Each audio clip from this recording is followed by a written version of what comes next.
నమస్తే అండి. ఇది అత్తోట గ్రామంలో మన రోసి పెదనాన్న గారి పొలం.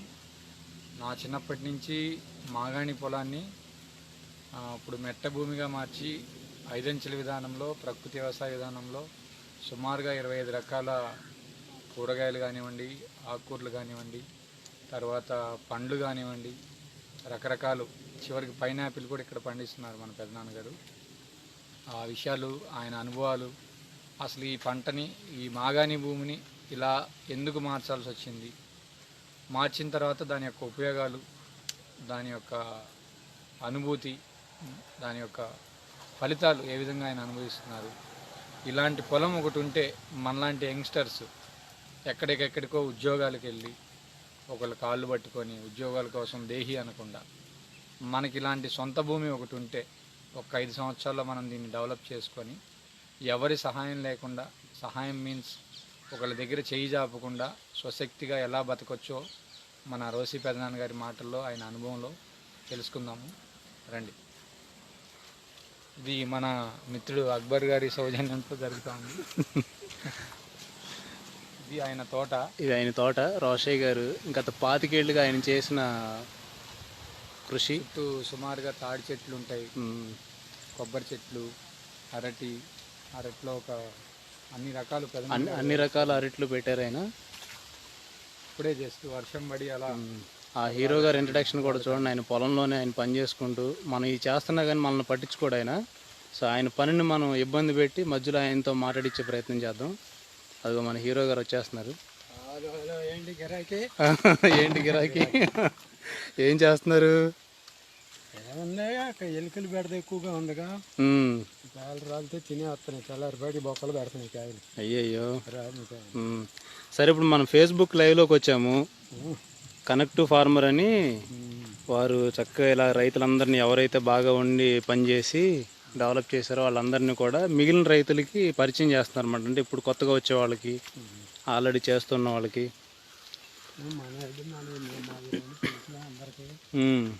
అందరికీ తెలుసు, ఇంకా చాలామంది తెలియని వాళ్ళు ఉన్నారు. వాళ్ళందరికీ చెప్పండి మీ విశేషాలు. అసలు మీరు ఫస్ట్ ఈ ఫామ్ ఎప్పుడు మొదలుపెట్టారు? ఎంత ప్లేస్లో మొదలుపెట్టారు ఇది? డబ్బులు సంపాదించడంలో ఓడిపోయి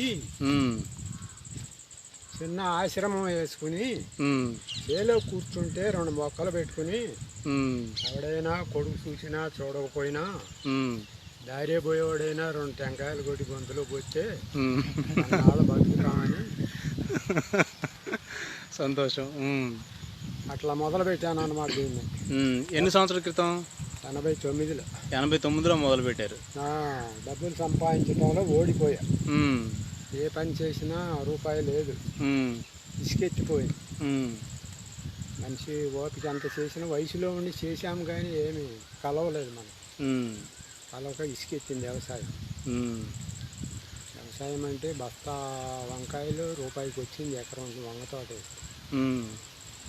గుంటూరు తీసుకుపోయి మార్కెట్లో వేసి రావాలి అంటే తెల్లవారులు నందేలు గంటల మీద కూర్చోవాలి, బయలుదేరుకుపోయి 10 బస్తాలు వేసిపోయి. ఒక్క ఆటో దొరికేది కదా అప్పుడు, ఆటో లేవులే, పెద్ద బడులే ఉండేవి, రాకెట్ అని. మరి అప్పటికి ఇప్పటికి మీరు ఏం చూసారు వ్యత్యాసం వ్యవసాయంలో? ఏమన్నది ఏమీ లేదు. వ్యవసాయంలో ఏమన్నది, ఏదైనా వ్యాపారం చేసుకుంటే రూపాయి వచ్చింది కానీ వ్యవసాయదారుడు ఎవడు బాగుపడి చచ్చాడు? వ్యవసాయం చేసినాడు ఎవడు బాగుపడ్డాడు?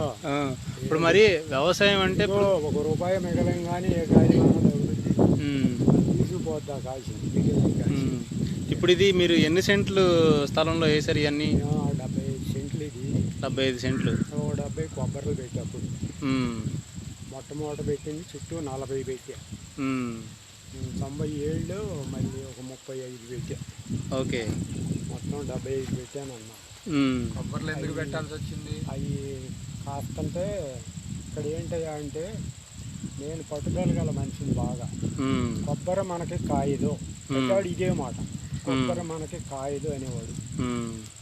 బాపట్ల వ్యవసాయ కళాశాలకు వచ్చి పనిమాల పోయి కొబ్బరి వేయాలని ఉందండి, నేలను ఏమైనా పరీక్ష చేయాలా, వాటర్ ఏమైనా పరీక్ష చేయాలా, బోర్లు అని అడిగిస్తే ఏం అవసరం లేదు, హాయిగా వేసుకోపోయి మేము ఓటమి ఇస్తాం నీకు ఇక్కడ వరదండాయపాలెం దగ్గర కృష్ణానదిలో పెట్టి నారు పెంచుతున్నారు హార్టికల్చర్ డిపార్ట్మెంట్ వాళ్ళు. ఉమ్, వాళ్ళ దగ్గర నారు తీసుకుపోయి వేసుకో ఉమ్, హాయిగా కాస్తుంది అన్నాడు. ఉమ్. అయ్యే ఇవాళ నన్ను కిందకి దించింది అనమాట. అయ్యే ఆ 20 మొక్కలు నాటు నాటు అనమాట. ఓకే. ఇద్దరు నీళ్ళు అంటారు, ఉమ్, అంతకాడికి రాదు ఆ కాయ. ఉమ్, తర్వాత తెలుసుకుని అంబాజీపేట పోయి ఉమ్, ఈసీటీ ఇది ఉమ్, ఈసీటీ అని గోదావరి గంగ అని గోదావరి గంగ దీని పేరు ఈసీటీనా? ఈసీటీ. ఈసీటీ. అప్పుడు రోజుల్లో కొబ్బరి హైబ్రిడ్ లేవు. రకం పేరు ఈసీటీ. అప్పుడు రోజుల్లో హైబ్రిడ్ లేవు. గోదావరి గంగే వచ్చింది గవర్నమెంట్ పరంగా. అవి కూడా ముందు ఇవ్వలేదు. 97లో ఇచ్చారు ఒక 10 మొక్కలు. ఓకే. మనిషి వెళ్తే 4 మొక్కలు ఇచ్చేవాళ్ళు, ఎక్కువ ఇచ్చేవాళ్ళు కాదు. ఎన్ని రకాలు ఉన్నాయి మన దగ్గర కొబ్బరిలో? ఉన్నాయి 4 రకాలు. ఏలూరు రకం ఒకటి ఉంది, తాడేపల్లి. సో ఇప్పుడు మీ ఇక్కడ ఈ ప్రకృతి వ్యవసాయం మొదలుపెట్టి ఎన్ని సంవత్సరాలు అవుతుంది? ప్రకృతి వ్యవసాయం 2010లో మొదలుపెట్టి 2010లో మొదలుపెట్టారు. ఓకే. దాని నుంచి మెల్లిమెల్లిగా చేస్తుంటే ఈడేసి కూకున్నాడు ఇతను. 4 ఏళ్ళ నాడు చేస్తుంటే ఏదో దీంట్లో పడ్డాము. చేసేది వ్యవసాయమేగా, ఏమన్నా. ఎన్ని పంటలు వేశారు మీరు మొత్తం? పంటలు ఏముంది, దానికి అనుకూలమైన పంట వేసాం. కొబ్బరిలో కింద ఉన్నప్పుడు నీడన బండే పంటలు వేసాం. పసుపు, అరటి, కొంత కంద, కొంత పసుపు. చూద్దాం మరి ఏమేమి పంటలు వేశారు ఒకసారి. కొంత అరటి, ఇవన్నీ ఆ నీడన బండే పంటలు వేసుకునేవాడు. వాయిస్ వినపడదాం. ఆ నీడన పండే పంటలో కొద్దిగా బండేవి. కొబ్బరిలో నీడన పండే పంటలు ఏంటి? పసుపు, కంద. పసుపు, కంద. కందిదేగా అరటి. ఇది కంద అనేది. అక్కడ ఉంది ఒక మొక్క చూస్తే ఎట్లా ఉందో. ఇదేంటిది కదనా? వట్టి వేర్లు ఇదేనా? వట్టి వేరు. ఇది వట్టి వేరు.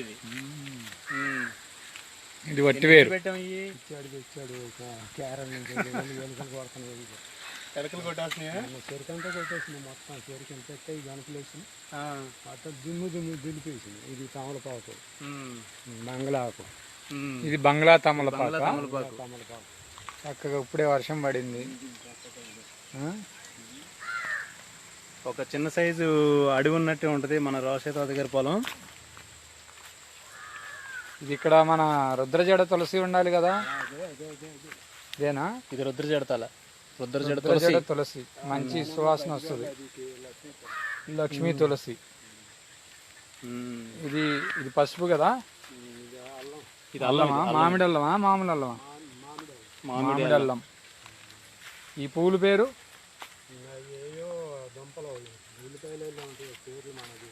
పేర్లు తెలియదు, అన్నం కోసం పెట్టావు. తులసి. ఇది చిక్కుడు.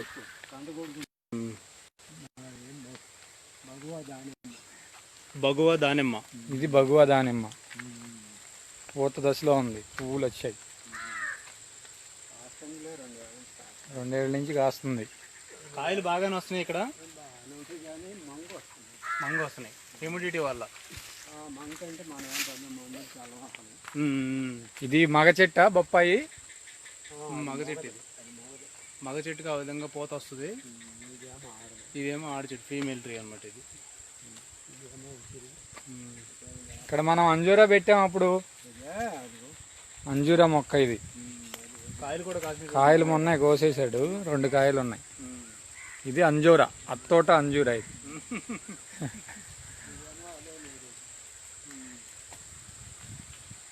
అత్తోట అంజూరా. ఇది అల్లా నేరేడు చెట్టు. అల్ల నేరేడు నాటు చెట్టు. 5 రూపాయలు ఇచ్చాడు విత్తనం కోసం. ఇందాక 100 గ్రాములు ఇచ్చి 40 రూపాయలు 40 రూపాయలు తీసుకున్నాడు.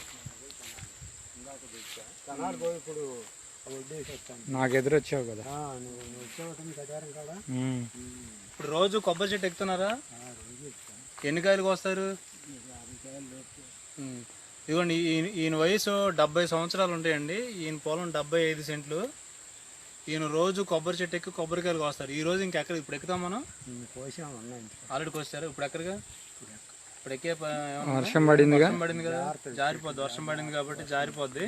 వర్షం పడిపోతే అందరికి చూపించేవాళ్ళం. అందరికి చూపించేవాళ్ళం చక్కగా ఎలా ఎక్కుతున్నాడు ఏంటని చెప్పేసి. అని కరివేపాకు. కరివేపాకు ఎప్పటి నుంచో ఉంటది, నా చిన్నప్పటి నుంచి. మంచి సువాసన. మొక్కలు పెట్టిన దీంట్లో ఉన్నాయి ఒక 20 రకాల మొక్కలు. 20 రకాల పంటలు ఉన్నాయి మొత్తం అన్నీ. సో రోజు ఎన్ని కొబ్బరికాయలు అమ్ముతారు మీరు అక్కడ సెంటర్లోకి తీసుకెళ్ళి? 40 అమ్ముతాం, 400 వస్తాయి.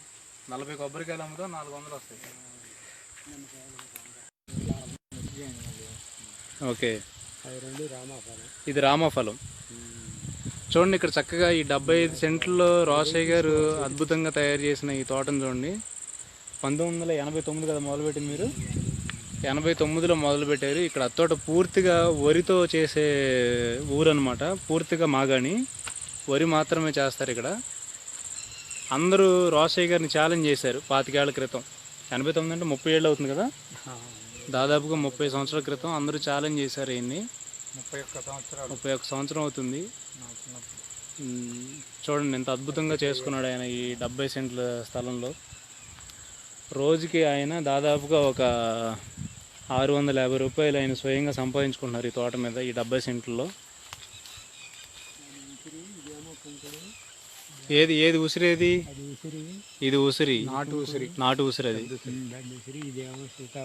సీతాఫలం, ఇది కుంకుడికాయ, ఇది సోప్నట్, ఇది సీతాఫలం. ఇది సీతాఫలం పండినప్పుడు చెట్టుకు కోసుకొని తినాలి.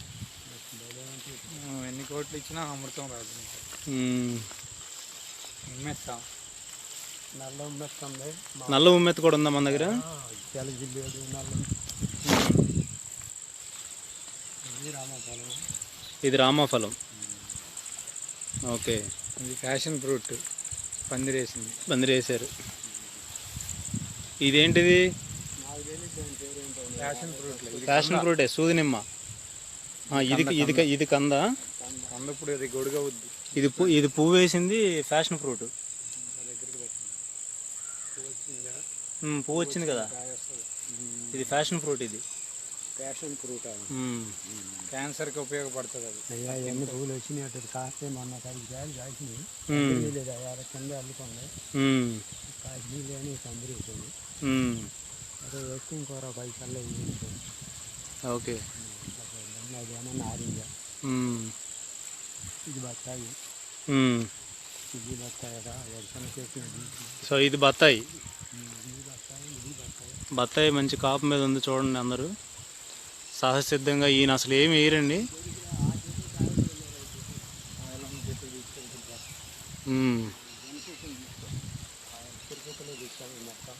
తిరుపతిలో తెచ్చారా? తయారు చేస్తున్నారు. రండి ఒకసారి ఇక్కడ దగ్గర, ఇక్కడ నిలబడండి. తిరుపతిలో తెచ్చాము మొక్కలు. మరి ఇప్పుడు మీరు పూర్తిగా ప్రకృతి వ్యవసాయం చేస్తున్నారు కదా, ఇప్పుడు మరి రైతులకి మీరు ఇచ్చే సందేశం ఏంటి? చేయమని చెబుతున్నాం, వాళ్ళు చేయట్లేదు కానీ మనం రోజు చెబుతున్నాం. ప్రతి రీల్లో మీకు ఏ విధంగా ఇది లాభసాటిగా ఉంది, మీరు ఏం చేస్తున్నారు చెప్పండి ఒకసారి. నిలబడి ఇటండి, ప్రతి రీల్లో రీల్లో రండి. మరి ఇంట్లో కావాల్సిన కాయలన్నీ మనం పండించుకుంటున్నాం చేలో. బయట కొనకుండా మరి రసాయనిక ఎరువులు, గుళికలు, మందులు వేసిన కాయలు తినకుండా మంచి కాయలు తింటున్నాము. ఆరోగ్యం బాగుంటుంది. ఓకే, మరి ఆరోగ్యం కన్నా ఎక్కువ ఉన్నది ఇంకేమన్నది? డబ్బులు ఏమన్నా ఏడే ఉంటాయి, రావు కదా మన అమ్మటే.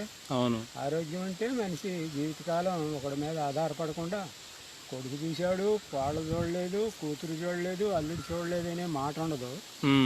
చచ్చిపోయిన దాకా ఒక 85 దాదాపు ఉంటే కమ్మన కాయలు తింటూ అట్లా అన్నా. చూడండి చక్కగా భలే కాసినాయి. వీటికి ఏమేమి వాడారు ఈ చెట్లకి? ఏమో జీవామృతం పోస్తాం, పశువులు ఎరువు వేస్తాం, దాని జీవామృతం వేస్తాం, అంతే, ఇంకేం చేయరు. ఇంకేం అసలు మందులే చల్లం దీంట్లో. ఏదో చల్లం అసలు సంవత్సరానికి ఒకసారి ఎప్పుడో చల్లుతాం, మందులు కూడా ఏం చల్లం. అది కషాయాలు చల్లిన కషాయాలు అవి కూడా, మందులు కూడా, వేప కషాయం. ఓకే, నారింజేది? ఇది నారింజా? పైన ఉన్నాయి కాయలు. నారింజ కూడా కాపించారు రాజశేఖర్ గారు ఇక్కడ. కాయందల్లా అల్ల నేరేడు ఒక్కటేనా మనకి? అల్ల నేరేడు ఒకటే కాయలేదు. అడ్డం తిరిగింది. ఓకే, ఇంకా పైనాపిల్ కూడా వేసాం కదా మనం. ఏంటిది? యాలికలు. ఇదిగోండి రాజశేఖర్ గారికి చక్కగా నేను ఒక 2 years బ్యాక్ యాలిక మొక్కలు ఇచ్చాను. ఆయన చూడండి ఎంత శ్రద్ధగా పెంచుకొచ్చాడు వాటిని. ఇలాచీ ఇది ఎక్కడో కేరళలో మాత్రమే పండుతుందన్న యాలకిని అత్తోటలో అంటే పూర్తి ఉష్ణమండలమైన డౌన్ ఏరియా ఫ్లాట్ ఏరియాలో కూడా రోషయ్య గారు ఆయన పొలంలో యాలకులు పండించాడు. అంటే పంట అయితే ఎదిగింది, చెట్లు బాగా, క్రాప్ రాలేదు ఇంకా. అవును, ఇది నెక్స్ట్ వింటర్కి ఈ క్రాప్ రావచ్చు. 2వ సంవత్సరం ఇది, 3వ సంవత్సరానికి క్రాప్ వస్తుంది. సో చూడండి రోషయ్య గారు అంత అద్భుతంగా అసలు ఇలాచీ కూడా పండిస్తున్నారు ఇక్కడ. ఇది ఎవరికైనా సాధ్యం అవుతుంది. ఆయన చాలా సింపుల్గా చెప్తుంటారు అనమాట, సాధారణమైన మాటల్లో, మామూలుగా అందరిలాగా కాకుండా పెద్ద పెద్ద పదాలు ఏం వాడకుండా ఆయన చేస్తున్న పనులను చాలా చిన్న చిన్న మాటల్లో సాధారణంగా వాడుక భాషలో మాట్లాడేస్తుంటారు ఆయన. ఇదేంటి పైనాపిల్ కూడా వేశారు కదా ఇక్కడ. ఇదిగోండి పైనాపిల్. ఎన్ని ఫ్రూట్లు కట్ చేశారు? పైనాపిల్ 14 కాయలు వచ్చినాయి. ఇదంతా పైనాపిల్. పందిరికి ఏంటి ఎక్కించారు ఇప్పుడు? పాదులు, బేర మొక్కలు ఎక్కించారా? చూడండి ఆయన రైన్ వాటర్ కూడా ఇక్కడ ఎలా హార్వెస్ట్ చేసుకున్నారు. చక్కగా పెద్ద రైజ్డ్ బెడ్ చేసుకుని అటు ఇటు ట్రెంచులు కొట్టుకున్నారు. ట్రెంచుల్లో నీళ్ళు నిలబడినాయి చూడండి, చక్కగా అవే భూమిలోకి ఇంకిపోతాయి. వర్షపు నీటిని ఎలా వాడుకోవాలి, ఎలా మల్చింగ్ చేసుకోవాలి చూడండి. మల్చింగ్ కూడా చూడండి చక్కగా ఆయన పొలంలో ఉన్న గడ్డి, ఆ చెత్త చెదారం అంతా కూడా ప్రాపర్గా ఆయన చాలా చక్కగా వాడుకున్నారు ఇక్కడ. ఇది నిమ్మ చెట్టు, నిమ్మకాయలు కూడా చాలా అద్భుతంగా వచ్చాయి. సో ఈయన పొలంలో దాదాపుగా లేదంటూ లేదు. అల్లం పండించారు ఈయన, ఉల్లిపాయలు కూడా వేస్తుంటారు టైంకి. ఇందాక మీరు యాలకులు చూశారు.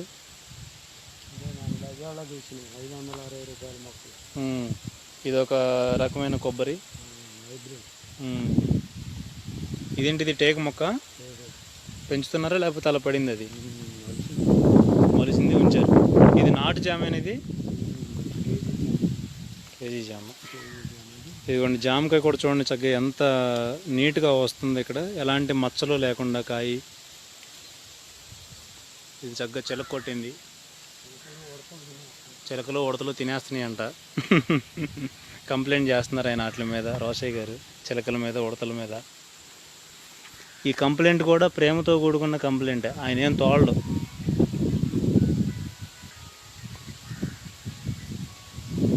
ఇదేంటి మునగ?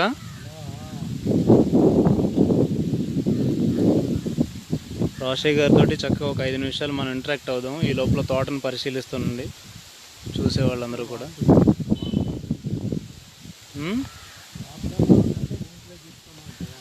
వాప్సా కప్పటం. ఇదిగోండి మీరు మన పాలేకర్ గారు చెప్తున్న వాప్సా ఏదైతే ఉందో దీంట్లో చూసుకోమని చెప్పి చూపిస్తున్నారు. ఈ వాప్సా ఏంటి, ఎట్లా తయారు చేశారు మీరు? ఏంటి ఒకసారి చెప్పండి, ఒకసారి ఇటు చూసి.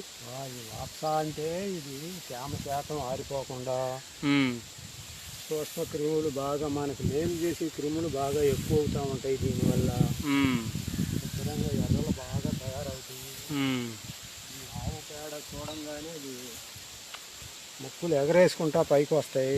విధంగా దీన్ని మట్టిలో కలిపేస్తాయి. మట్టిలో కలపంగానే హ్యూమస్ బాగా వచ్చి చెట్లు బాగా కాపు. ఎర్రలు కావాలంటే పైన ఉంటాయి మా చేలో. ఓకే ఎట్లా ఎర్రలు అదే చూడండి చక్కగా ఎర్రలు, రకరకాల పురుగులు, మేలు చేసే కీటకాలు అన్నీ కూడా చూడండి చక్కగా ఆయన చేత్తో పట్టుకుని ఎలా చూపిస్తున్నారు హాయిగా. ఓకే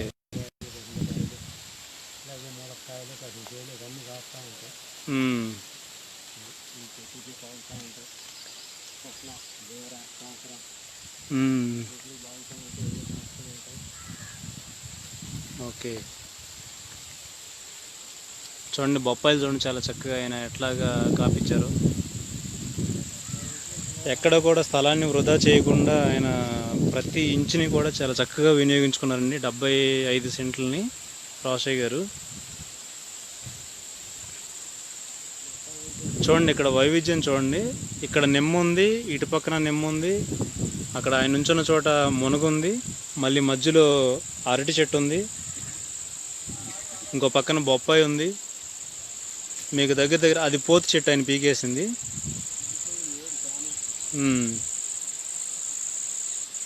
ఇంత వైవిధ్యంగా మనం చేసుకుంటే చక్కని లాభాలను చూడవచ్చు మనం వ్యవసాయంలో. చూడండి చక్కగా, రెండు పట్టుకొని చూపించండి బొప్పాయిని.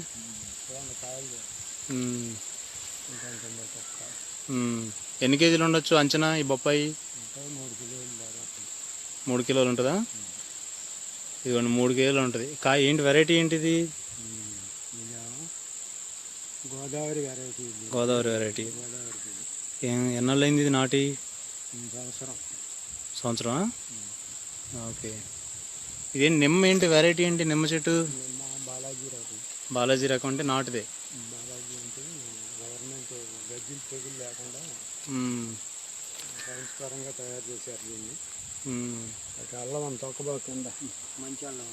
అరే రే, ఇదిగోండి చక్కగా ఈయన అల్లం కూడా నాటారు ఇక్కడ ఈ లైన్లో. చూడండి మీరు,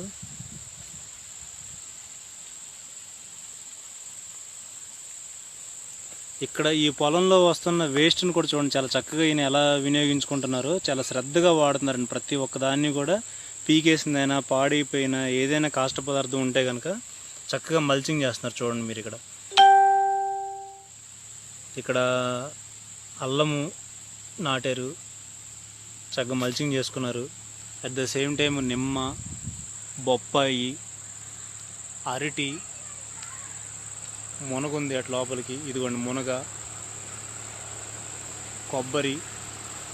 చూడండి ఇక్కడ మీకు దగ్గర దగ్గర ఇక్కడిక్కడే మీకు ఒక 7-8 వెరైటీలు కనిపించాయి. ఇదిగోండి కంద, కంద చూసారా చక్కగా ఎలా వచ్చిందో.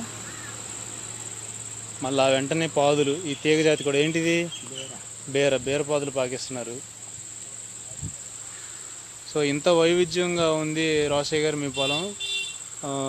దీంట్లో మీరు ప్రత్యేకంగా చేసింది ఏమన్నా ఉందా? ఒళ్ళు వంచితేనే పని అవుతుంది. ఎంతసేపు పని చేస్తారు రోజు మీరు ఇక్కడ? 12 గంటలు ఇక్కడే. సో ఇది మీకు కష్టం అనిపిస్తుందా లేకపోతే హాయిగా ఉంటుంది ఇక్కడ పని చేయడం? ప్రాణవాయువు ఎక్కువ ఉంటుంది, హాయిగా ఉంటుంది. ప్రాణవాయువు ఎక్కువగా ఉంటుంది. ప్రాణవాయువు చల్లదనం ఉంటుంది. చల్లదనం ఉన్నప్పుడు ఇంటికి బాబుద్ది కాదు, చేలోనే కూకోబుద్ది. ఇంటికి బాబుద్ది కాదు, చేలోనే ఉండాలనిపిస్తుంది.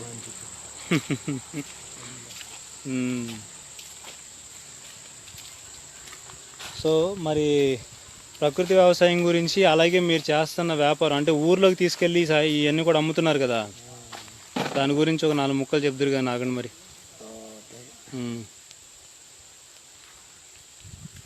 చెప్పండి, రోజు ఏమేమి వస్తుంటాయి మన పొలంలో ప్రొడక్షన్? రోజు ఒక 40 కాయలు, ఒక చెట్టు 2 చెట్లు ఎక్కుతూ ఉంటాను. 2 గెలలు కోసుకుంటే 20-40 కాయలు వస్తాయి. 40 బదులు 400 వస్తాయి. ఒక 60-70 నిమ్మకాయలు కోసుకుంటాను. కాయ ₹2, ₹1.50 అమ్ముతాను. ₹100 వస్తాయి. ఓకే. ఒక 4-5 బొప్పాయిలు అమ్ముకుంటే 5 బదులు 50 వస్తాయి. చాలు ఇక మనకి అంతవరకు. సాయంత్రం 5:30కి వెళ్ళి 7:30 కల్లా అమ్ముకొచ్చుకుంటాను. ఈ మధ్యలో ఖాళీ అంతా చేలో పని చేసుకుంటాను. ఓకే. మరి యువతకి మీరు ఇచ్చే సందేశం ఏంటి? కొత్తగా వ్యవసాయంలోకి వచ్చే యువత అంటే ప్యాంట్లు వేసుకున్నాళ్ళు మరి వంగి పని చేయాలి కదా. ప్యాంట్లు వేసుకున్నాడు బురదలో దిగడు కదా. మరి ఇప్పుడు దిగుతాను వస్తున్నారు కదా. దిగుతాను వచ్చినా తల్లిదండ్రి దించాల ముందు, మనం కాదు. తల్లిదండ్రి వంగేస్తే వాళ్ళు లయంలోకి వస్తారు. ఓకే. మనం చెప్పిన వాళ్ళు ఎందుకంటారు, వాళ్ళు తల్లిదండ్రి మాట అంటారు. కనుక ముందు తల్లి తండ్రి చదివించుకుంటూ పని చేయించాలి పిల్లల్ని. మరి సోంబేర్లు వెళ్ళే రోడ్ల మీద తిరిగితే వాడికి ఏమవుద్ది, ఏదో వచ్చే ఉద్యోగంలో కూకుంటాడు, లేకపోతే బజార్లో తిరుగుతాడు. అట్లా కాకుండా పని చేస్తూనే చదువుకోవాలి, అది బాగుంటుంది అన్నమాట. చూడండి చక్కగా మనతో మాడుతూనే తులసాకి తీసుకుని తినేస్తున్నారు ఆయన. ఎందుకు తిన్నారు తులసాకిని? రోజు తింటాను. నేలవేమ తింటాం, నేలవేమ ఉందాడ, నేలవేమ తింటాం, ఏదో ఒకటి తింటాం రోజు. నేలవేమ కూడా తింటారా? ఎందుకని ఇవన్నీ? అన్ని రసాలు దేహానికి కావాలి కదా. ఎన్ని రసాలు ఉంటాయి దేహంలో? 10-16 రసాలు ఉంటాయి. ఇవన్నీ రసాలు ఉంటేనే ఆరోగ్యం. ఏ రసం తగ్గినా జీవ కణాలు తగ్గిపోతాయి.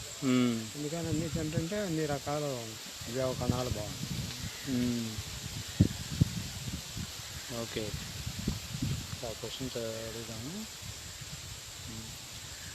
ఇప్పుడు మనకున్న వనరులతో ఐదంచెల పద్ధతిలో వ్యవసాయం అసలు ఎలా చేసుకోవచ్చు ఇది? ఇప్పుడు ఫర్ ఎగ్జాంపుల్ అలాంటి కుర్రాడు ఉన్నాడు అనుకో, ఎవరైనా చేయొచ్చు.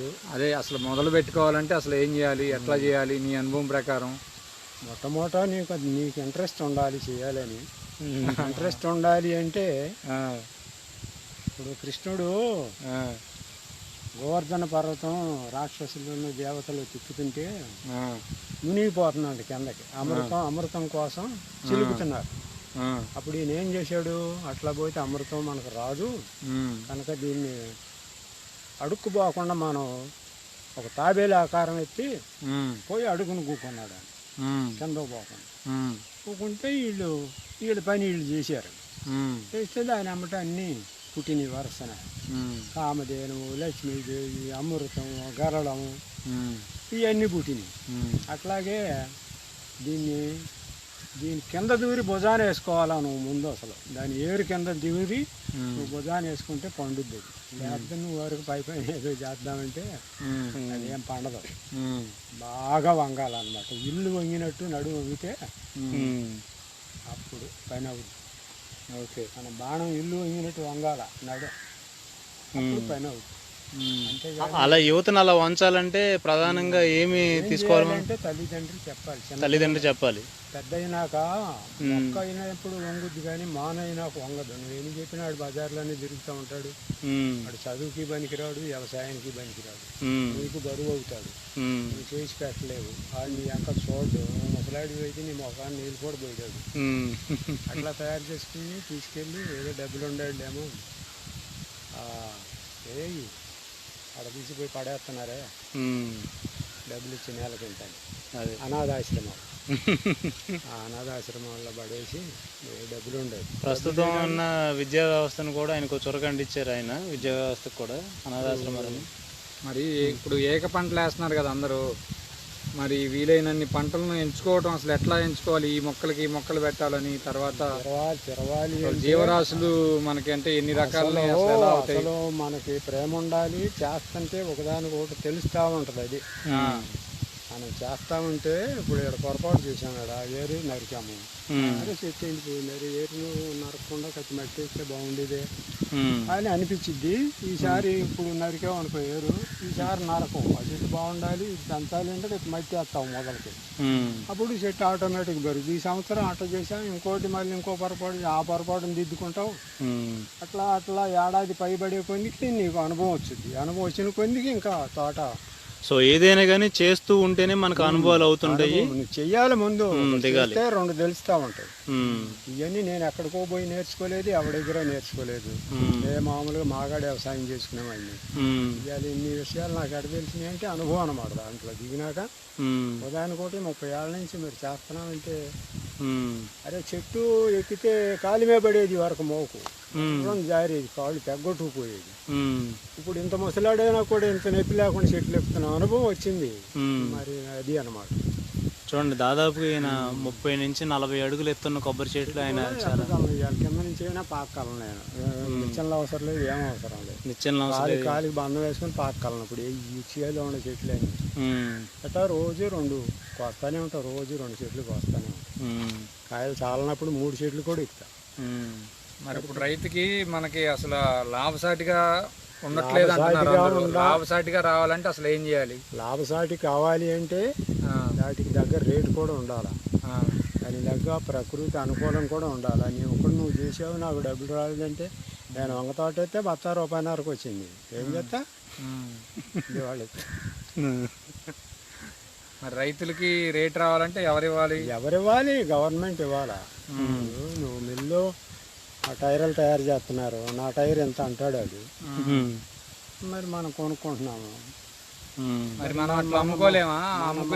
మన ఊళ్ళో మనం అమ్ముకోవాలంటే ఆడేవుడో రేటు పెట్టాలంట. ఆడేదో కాసి నీళ్ళు ఇస్తున్నాడంట కాలంలో నుంచి. దానివల్ల వాళ్ళు రేటు పెడితే మనం అమ్ముకుంటాం. ఆడి పెడితే తింటాం, లేకపోతే ఎండతాం మనం. అది లెక్క మన లెక్క. మరి మన రేటు మనం ఫిక్స్ చేసుకొని మనం ఎప్పుడు అమ్ముకోగలుగుతాం? చేయాలంటే అసలు గవర్నమెంట్ స్థాయి ఎక్కడ ఉంది? గవర్నమెంట్ ఆడుకుంటున్నారు. గవర్నమెంట్ తో సంబంధం లేకుండా మనం చేయలేము. గవర్నమెంట్ లేకపోతే అటు జరుగుతుంది. ఇప్పుడు మీరు గవర్నమెంట్ తో సంబంధం లేకుండానే మీరు అమ్ముతున్నారు కదా మీ తోటలో పండిన కాయలు ఇవన్నీ కోసి అన్ని సో లెక్క చెబితే అట్ట కాదుగా 10 మంది వేసి పండించినప్పుడు ఇప్పుడు తిరుపతి నుంచి మరి 10 మంది చేసినట్టు మీరు చేయట్లేదు, మీరు వైవిధ్యంగా చేస్తున్నారు కదా. చిత్తూరు జిల్లా నుంచి టమాటాలు వస్తున్నాయి. మరి ఏం చేస్తున్నారు, రేట్లు లేనాడు రోడ్ల మీద పోసి అల్లర్లు చేసుకుంటారు. ఇక్కడ అందు గురించే చాలా ప్రత్యేకంగా చెప్పాలనే మీ దగ్గరికి వచ్చాము ఇప్పుడు రైతులందరికి. ఇప్పుడు మీరు అందరూ చేసినట్టు కాకుండా మీరు రేటు కనీసం రేట్ అన్న ఉండాలి. వంకాయలు వస్తే వద్దెన్ని వంకాయలు వస్తే 5 రూపాయలు ఇవ్వాలి వంకాయలు, టమాటాలు 10 రూపాయలు. రైతుకి ఏమొచ్చింది, రూపాయి వచ్చింది కిలోకి. ఏం గిట్టిద్ది, గిట్టదు, ఏం చేస్తాడు. ఇప్పుడు అలా కాకుండా ఇప్పుడు మీరు అందుకే కదా పండిని పెద్దలపాయలు పడితే దేశం అంతా గోలు చేస్తారు ఎందుకు. ఆడికి 10 రూపాయలు వచ్చినప్పుడు ఆడి ముఖం చూసేవాడు ఎవడన్నా ఉండడా. పెద్దలపాయ 10 రూపాయలు అమ్ముతున్నాయి. అప్పుడు ఆడి ముఖం చూసేవాడు ఎవడూ లేడు, ఏ గవర్నమెంట్ చూడరు. ఆడికి నష్టం వస్తుందని గవర్నమెంట్ ఏమన్నా 10 ఏళ్ళు ఎకరానికి ఒక 50 ఏళ్ళు ఇచ్చారా, ఏమి హీరో వాడి అనగానే 40 రూపాయల కటికి నువ్వు ఎక్కువ అమ్మటానికి ఇల్లేదు అని ఆంక్షలు పెడతారు. అది తప్ప అన్నమాట.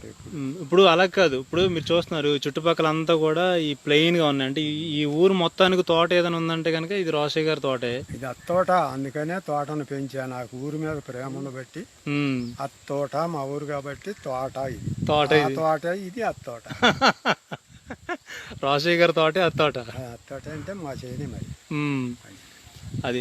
మరి అయితే మరి రైతులకి మీరు ఇచ్చే సందేశం ఏంటి? ఇప్పుడు వీళ్ళందరూ కూడా ఇలా మూకుమ్మడిగా పండించుకుంటున్నారు కాబట్టి రేట్ రావట్లేదు. పేరు రావటం కాదు, పేరుకి దీనికి ఏమి సంబంధం లేదు. పేరని కాదు, అలా కాదు. ఎక్కడైతే ఎక్కువ అవసరాలు ఉన్న కాయలు కావాలో ఆ ఊరికి అవి పండించుకుంటే కాసిన డబ్బులు వస్తాయి. మా ఏరియాలో ఎక్కడ కొబ్బరి లేదు, 10 కిలోమీటర్ల దాకా కొబ్బరి లేదు. ఎవడో చెప్పాడు పండన కాయలు మన దగ్గర ఉంటే ₹1 డబ్బులు వస్తాయి, అవి పండించుకుంటే మనకు డబ్బులు వస్తాయి, ఎక్కడో పోకుండా మన దగ్గరికి వచ్చి కొంటారు అని అన్నావు ఒక మీటింగులు, గవర్నమెంట్ మీటింగులు. అందుకని కొబ్బరి పెట్టాం. మనకు వీళ్ళంతా కొబ్బరి కాయిదో అన్నారు. మరి ఎందుకు కాయిదో చూద్దామని 4 ఏళ్ళు చేలోనే కూకున్నా, ఏం దమిడి పని చేయలే. గుడ్డు రాకుండా చూసుకోవటానికే 4 ఏళ్ళు చేలో కూకున్నా. కాపు వచ్చింది దాకా, కాపు వచ్చింది బుడ్డాడు చేసి తాళ్ళు పెట్టించాను. ఆ వరకు నందేలు పోయి కోసుకొచ్చేవాడిని కాయలు చెట్లు ఎక్కి. 7 ఎకరాలు కొన్నా అక్కడ. 3 సంవత్సరాలు ఆ నుంచి తెచ్చా మా ఈ కాపుకి వచ్చింది దాకా. 30 సంవత్సరాలు 30 సంవత్సరాల్లో 5 సంవత్సరాలు అంటే 25 సంవత్సరాల నుంచి నేను 30 సంవత్సరాల చెట్టు ఎక్కుతానే ఉన్నాను. మా చేలో 25 సంవత్సరాల నుంచి కాపు కాస్తున్నాయి. 5 సంవత్సరాలు కాపు వచ్చింది దేశవాడి రకమే. ఇక అక్కడి నుంచి మా చేనే తీసుకున్నాను. మా చేలో చాలకపోతే బయటకు వెళ్తా. కానీ సో ఒక రైతుగా ఉండి కూడా ఇక్కడ ఉన్నటువంటి లోకల్గా వాణిజ్యపరంగా చూస్తే రోషయ్య గారు తీసుకున్న నిర్ణయం చూడండి. చుట్టుపక్కల ఎక్కడ కూడా కొబ్బరి చెట్లు లేవు అని చెప్పేసి అని ఆయన తోటలో కొబ్బరి చెట్లు వేసారు, ఆయన తోట పెంచారు. అంటే తెలివిగా నిర్ణయం తీసుకోవడం అనేది వ్యాపారంలోకి అంటే వ్యవసాయంలో వస్తున్నటువంటి ఉత్పత్తుల్ని చక్కగా సమయానికి లేదంటే ఇక్కడ ఉన్నటువంటి జనాలకి అమ్ముకోవాలంటే అసలు దానికి ఏంటి డిమాండ్ ఏంటని తెలుసుకుని ఆయన తెలుగు నిర్ణయం తీసుకున్నారు. చెట్లు లేవు ఈ ఊళ్ళో, నిమ్మకాయలు లేవు, నిమ్మలు పెట్టుకున్నాము. రోజుకు ₹100 నిమ్మకాయలు అమ్ముకుంటున్నాము. అట్లా అన్నాడు. బొప్పాయి లేదు ఈ మధ్యలో. అక్కడ ఆ మెట్ట చాలా పోయిందాక బొప్పాయి లేదు. ఇదంతా మాగాడి ప్రదేశమేగా. ఆ బొప్పాయిలకు రోజుకు 5 కాయలు అమ్ముకుంటే 5 20 100 5 10 50 వస్తానే ఉండదు. ఒకదానికి ఒకటి. ఇప్పుడు రేపు తైవాన్ జామ పెడదాం అనుకుంటున్నాం, కెరే మొక్కలు. తైవాన్ జామ పెట్టుకుంటే నా చెలో కాయలు బయటకు వస్తే మరి నాకు అక్కడే అయిపోతాయి, నేను బయటకు పోకుండా. కెరే చెట్లు పెట్టుకుంటే మనకు సరిపోతాయి అన్నమాట. సో ఇప్పుడు మీరు ఈ ఊర్లో చుట్టుపక్కల ఏవైతే పంటలు లేవో అవి పండించుకుంటే అవి పండించుకుంటున్నారు అన్నమాట. అట్లా సో ఎక్కడెక్కడి నుంచో మీ ఊరికి అవి కొనుక్కుని తీసుకురాకుండా ఇక్కడే మీరు స్వయంగా పెంచి ఈ తోటలో మీరు అభివృద్ధి చేశారని. కొనుక్కోవాలి. ఇప్పుడు పైనాపిల్ బండి పైనాపిల్ నాకు అంటున్నారు. మాకు ఇంట్లోకే చాలా మీ దాకా ఒక 4-5 కాయలు ఎవరు దొంగలు పడి ఎరగ తీసుకుపోయారు. చాలు లేక మాకు చాలు మనం కొనుక్కోవడం మనమే పెంచాలి. ఓకే, సంతోషం. మరి అసలు ఇది ఉంది కదా, ఇన్ని పంటలు వేసుకుంటున్నాం కదా, మరి ఇప్పుడు ఇది మనకి లాభం అంటావా? లేకపోతే ఇప్పుడు నాబోటాడు కొత్త పిచ్చాడు వచ్చాడు అనుకో, అట్లాగా ఇప్పుడు నాబోటాడు వేసుకుంటే వాడు ఉద్యోగం చేయకుండా ఇలాంటి పంట పండించుకొని బతకొచ్చా? కుటుంబాన్ని బతికించుకోగలడా? బతికించుకోగలడు. దాని మీద ధ్యాస ఉండాలి, దాని మీద ప్రేమ ఉండాలి. దీన్ని మనం పండించాలి అని పట్టుదల ఉండాలి మనిషికి. ప్రేమ, పట్టుదల, ఇష్టం అన్నీ ఉండాలంట. బాగా పట్టుదల ఉండాలా, మనకు తెలియని విషయం పక్కకు పోయి నేర్చుకోవాలా, మనం ఆచరించాలా. నేను ఎక్కడో పోయినా మనకు కావాల్సింది ఏదో అది దేవులు ఆడుకుంటా నేను. మనకి ఉన్నదాన్ని దేవులు ఆడినాం, లేనిది ఇక్కడ ఏమున్నది, మనకు లేనిది ఇక్కడ ఏమున్నది అనేది చూసుకుంటాం అనమాట. నేను చేసుకుంటే మా బోటాడు ఎవరైనా బతకవచ్చు, ఏముంది. యువతకి ఆయన ఇచ్చిన గొప్ప సందేశం చూడండి. ఇప్పుడు ఒకసారి అబ్జర్వ్ చేయండి అందరూ కూడా. ఇక్కడ ఏదైతే లేదో, ఏదైతే ఇక్కడ మళ్ళీ మనకు పండుతుందో, ఏదైతే మనం ఇక్కడ చేసుకోగలమో, మన అవసరం ఏదైతే ఉందో దాన్ని ఆయన ప్రత్యేకంగా గుర్తించి దానికోసం నేను వెతుకుతాను అని చెప్పేసి అన్నాడు. బయటకి ఎక్కడికి వెళ్ళినా కానీ, ఎక్కడ పోయినా నాకు కొత్తది కావాలి, కొత్తది కావాలి. పాతవన్నీ మన దగ్గరే ఉన్నాయి, మనకి తెలియంది కావాలన్నమాట. చచ్చిపోయిందాకా నేర్చుకుంటూ సావాలి. నిత్య విద్యార్థి రాజశేఖర్ గారు. ఇప్పుడు కాపు కాయించాలి అంటే చచ్చిపోయిందాకా నేర్చుకోవాలన్నమాట. ఇది అనంతం. ఇది మనం ఎంతలో వాళ్ళం. ఇప్పుడు కొబ్బరి చెట్టు మనిషి ఆయుష్, మనం వెళ్ళిపోతాం, మా బిడ్డల తరం కూడా ఉంటాయి చెట్లు, అట్లా అన్నమాట. సో ఒక కుటుంబానికి ఎంత స్థలం ఉంటే ఇలాంటి అన్ని మనం వేసుకోవచ్చు అంటారు? ఒక అరెకరం ఉంటే మనిషి బతకొచ్చు. అరెకరం ఉంటే ఒక కుటుంబం బతకొచ్చు. 2 3 4 2 పిల్లలు 2 పెద్దవాళ్ళు బతకొచ్చు. సో వాళ్ళకి అన్ని రకాల పండ్లు, కూరగాయలు బతకొచ్చు అంటావా? ఇంట్రెస్ట్ ఉండి వాళ్ళు చేసుకోగలిగితే. ఇప్పుడు మంచి విత్తనాలు వచ్చినాయి. మేము వేసినప్పుడు కొబ్బరిలో మంచి విత్తనం లేదు, దిక్కుమాలి కాయలే. మంచి విత్తనాలు. సో ఒక అరెకరం పొలం ఉంటే ఒక కుటుంబానికి సరిపడా పండ్లు, కూరగాయలు అన్ని ఇంట్లోనే పండించుకోవచ్చు. మరి కరోనా వచ్చింది కదా, ఈ కరోనా టైంలో జనం అందరూ కూడా కార్లు కొనలేదు, బంగారం కొనలేదు, బట్టలు కొనలేదు, కేవలం ఆకుకూరలు, కూరగాయలు, పప్పులు, దినుసులు ఇవే కొనుక్కోవడానికి పరిగెత్తారు. మరి ఇంత అవసరం ఉన్నదాన్ని గుర్తించి వ్యవసాయం చేసుకోకుండా కుర్రోళ్ళందరూ ఉద్యోగం కావాలని చదువుకొని బాగా వెళ్తున్నారు. అక్కడేమో అరకొర ఉద్యోగాలు చేస్తున్నారు. మరి అలాంటి వాళ్ళు ఈ వ్యవసాయం చేసుకోవచ్చు అంటావా? ఇప్పుడు అట్లా కాదు. ఉద్యోగం అంటే దానికి ఒకటి వచ్చింది. అమెరికా పోతే ₹1 ఇస్తే మనకేమో 70 80 రూపాయలు వస్తున్నాయి. అది ఉండకూడదు దేశంలో. రూపాయి అందరూ సమానంగానే ఉండాలి. అప్పుడు ఏ దేశం పోతాడో వీడు తెలుసుద్ది. అప్పుడు ఇతర దేశం పాడు. ఎందుకంటే ఆడ రూపాయి సంపాదిస్తాడు, ఎక్కన దంగ మనకు 70 రూపాయలు తీసుకుంటున్నాం అనేది ఎగబట్టుకుని ఆడాళ్ళు మగాళ్ళు కూడా దుబాయ్ కనీసం పాకి చాకరీ చేసేవాళ్ళు కూడా వెళ్ళిపోతున్నారు కదా ఇండియా నుంచి. అట్లా బాగకూడదు. రూపాయి అంటే అందరికి రూపాయి సమానంగా ఉండాలి. అది ప్రపంచంలో రావాలి, అది మన వల్ల కాదు. అది ప్రపంచంలో అందరికీ రూపాయి, ఒకే రూపాయి అన్నప్పుడు అప్పుడు ఏ దేశమో పాడు ఎవడో ఎక్కడాడు అక్కడే ఉంటాడు అన్నమాట. అప్పుడు మన తెలుగు వాళ్ళు మన దేశంలోనే ఉంటారు. ఇప్పుడు తెలుగు వాళ్ళు అంతా బయటకు వెళ్ళిపోతున్నారు డబ్బు కోసం. కోట్లు సంపాదించుకొచ్చుకుంటున్నారు, కూర్చుంటున్నారు. సో ఇప్పుడు ప్రత్యేకంగా వ్యాపారం గురించి చెప్పండి. మీ ఉద్దేశం ఇప్పుడు ప్రకృతి వ్యవసాయంలో పండించిన ఈ ఉత్పత్తులు గవర్నమెంట్ స్టాలే పెట్టలేదు కదా, ఇంకేముంది. గవర్నమెంట్ గురించి వదిలేసేయండి, మనం చేసుకోవాలనుకుంటే ఇప్పుడు మీరు చేస్తున్నారు అంటే బాగా చేపల పొట్టు తోమినట్టు తోమాలి రైతుల్ని. మీ సందేశం ఏంటి రైతులకి? తినండి అంటే ఎవడు తింటాడు? అయ్యి 120 రూపాయలు పెట్టి ఏ రైతు తింటాడు ఇక్కడ బియ్యం? ఎవడు తినేది? కోటా బియ్యం ఇస్తుంటే ఓరకనే తింటలేదు. 120 రూపాయలు పెట్టి బియ్యం కొనుక్కు తినేవాడు ఎవడయ్యా? ఎవడు తినడు. ఆరోగ్యం సంగతి దేవుడు ఇరికా, అది ఎవడో ఉండాడికి అచ్చంగా ఆ బియ్యం తినేవాడు. సో ఇప్పుడు మధ్య రకం ఎవడు 120 పెట్టి ఎవడు కొని బియ్యం తినడు, అది అనవసరం. మరి అవి రేటు తగ్గించాలంటే మనం ఏం చేయాలంటే ఉత్పత్తి ఎక్కువ ఉండాలా, బియ్యం రేట్లు తగ్గాల. 50 రూపాయలకు వస్తే అది వాడుకుంటారు. ఏదన్నా దాంట్లో గుణాలు బాగుంటే అది బాగుపడతారు. ఆరోగ్యం గుణాలు మరి ఏ బియ్యాల్లో బాగుంటాయి అని మీరు అనుకుంటున్నారు? ఏం బాగుంటుంది ఇప్పుడు నవారా షుగర్ పనికి వచ్చింది అని చెబుతున్నారు. ఔషధ గుణాల్లో ఇదిగో ఈ బెల్లగన్నేరు తింటేనే, బెల్లగన్నేరు తింటే షుగర్ కూడా కంట్రోల్ అవుతుంది. అసలు బెల్లగన్నేరు గురించి అంత చెప్పాడు రాత్రి, అబ్బో అమోఘంగా చెప్పాడు యూట్యూబ్ లో. మరి దాంట్లో ఎంతో శక్తి ఉందని చెబుతున్నాడు. అసలు ఆ గాడిద గడపాకుని గురించి చెప్పాడు మొన్న, అబ్బో ఎంత చెప్పాడు. మరి అలాంటి మూలికలన్నీ మన చేలో చాలా ఉన్నాయి. ఎన్ని రకాల మూలికలు వేసారు మన చేలో? ఉన్నాయి 15 రకాలు ఉన్నాయి. 15 రకాల మూలికలు వేసారు. ఏమేంటి వాటి పేర్లు చెప్పండి. తెల్లజిల్లేడు ఉంది, తెల్లజిల్లేడు, వావిలు ఉంది, వావిలాకు, ఉమ్మెత్తలో 2 రకాలు ఉన్నాయి. ఉమ్మెత్తలో 2 రకాలు పెట్టారు. అట్లాగే వేప ఉంది, వేప పెట్టారు. మరి తులసి 5 రకాలు ఉన్నాయి. తులసిలో 5 రకాలు ఉన్నాయి. తులసి కాదు, అది వట్టివేరు, నేలవేము, నేలవేము, వట్టివేరు, వట్టివేరు, మరి ఇంకా ఉన్నాయిగా అక్కడ. మరి సుగంధ ద్రవ్యాలు యాలకి ఉన్నది కదా, యాలకి ఉంది సుగంధ ద్రవ్యాల్లో. ఇప్పుడు వెళ్ళాలి, రేపు వెళ్ళి దాచిన చెక్క ఇవన్నీ తేవాలి, మొక్కలు పోయి ఉమ్, తీసుకొచ్చి పెట్టాలా. ఓకే. ఆ ధరని నిమ్మలు కాలిపోయినాయి కదా, అది కూడా మన మంచికేనేమో ఈ చెట్లన్నీ వేస్తానికి అనుకుంటున్నాను నేను. జరిగినా మన మంచిగా ఒక 1000 రూపాయలు 2000 పెట్టి మసాలా ఆకు ఒకటి, మిరియాలు ఒకటి, దాచిన చెక్క ఒకటి, ఇంకా మనకి అక్కడ పోయినాక తెలుస్తుంది అవన్నీ. ఇక్కడ తెలవ మనకు పేర్లు, అక్కడ పోయినాక తేవాలి అవన్నీ. ఒక 2000 3000. చూడండి, ఇక్కడ ఇంత ఉష్ణమండలం, ఇక్కడ హ్యూమిడిటీ ఉంటుంది. ఇలాంటి ప్రాంతంలో కూడా రోషయ్య గారు ఈ 70 సెంట్లో ఒక అద్భుతమైన వాతావరణాన్ని క్రియేట్ చేశారు. ఇక్కడ చక్కగా అబ్జర్వ్ చేయండి. ఇక్కడ మీరు అందరూ కూడా దాదాపుగా 20 నుంచి 30 రకాల పంటలు ఇక్కడ పండించారు రోషయ్య గారు. ఇక్కడ ఇప్పుడు ఆయన స్పైసెస్ ప్లాన్ చేస్తున్నారు. ఈ సుగంధ ద్రవ్యాలు ఏమేమి మీరు ఇక్కడ ప్లాన్ చేస్తున్నారు పెట్టాలని?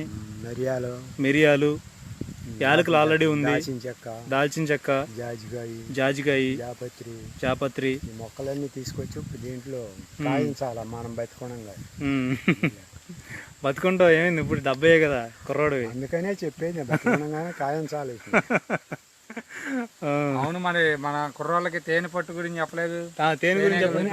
తేనె ఉన్నదనుకో, ఈగలు చూపిద్దామా? ఈగలు చూపిద్దాం. తేనె చూపిద్దామండి. ఇక్కడ సహజమైన తేనె నేను తిన్నాను.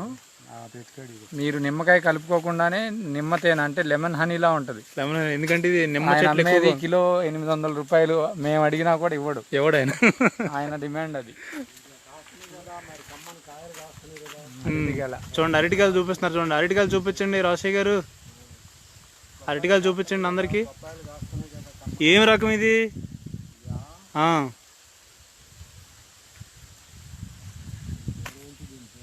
ఇది కర్పూరలా ఉంది కదా, యాలకియా కర్పూరాలు ఇది.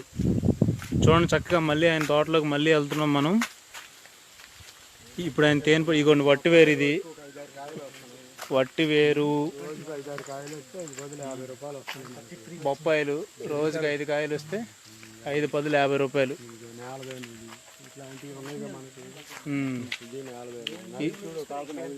ఇది నేలవేము,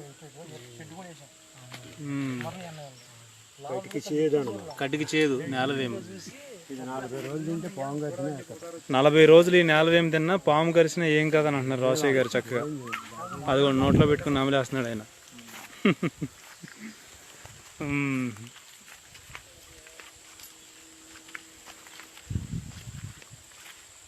ఇది మామిడి అల్లం, మామిడి అల్లం కూడా పెట్టారు చూడండి ఈయన తోటలో. ఎక్కడ కూడా ఈయన ప్లేస్ని వృధాగా చేయలేదండి. ఎక్కడ మొక్కలు పెట్టినా కానీ చక్కగా మల్చింగ్ చేసుకుంటూ వచ్చారు. చూడండి 70 సెంట్ల స్థలంలో మల్చింగ్ కూడా చూడండి. ఇది మామిడి అల్లం నాటారు ఇక్కడ. మామిడి అల్లం చక్కగా అక్కడ ఎక్కడికక్కడ మల్చింగ్ చేశారు చూడండి. అలాగే జీవ వైవిధ్యం గురించి అందరూ మాట్లాడుతూ ఉంటారు. రోషయ్య గారు జీవ వైవిధ్యం గురించి మాట్లాడడం మానేసి పని చేయడం మొదలుపెట్టానంటాడు ఆయన. నేను పూర్తిగా పనుల్లోనే ఉన్నాను, మాటలు మనకి ఎందుకయ్యా అని చెప్పేసి అని యువకులకు చురకలేస్తుంటారు రోషయ్య గారు.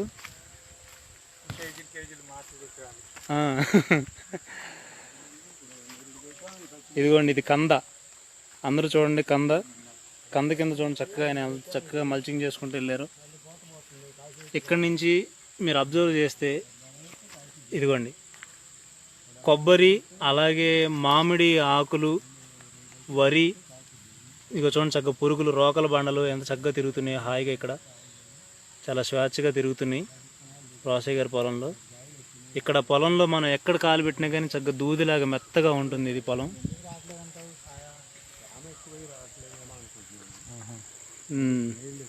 అల్లనేరేడు ఈయన పొలంలో కాయట్లేదు అని అంటున్నారు, తేమ ఎక్కువై రావట్లేదేమో అని ఆయన అనుమానం వ్యక్తం చేస్తున్నారు.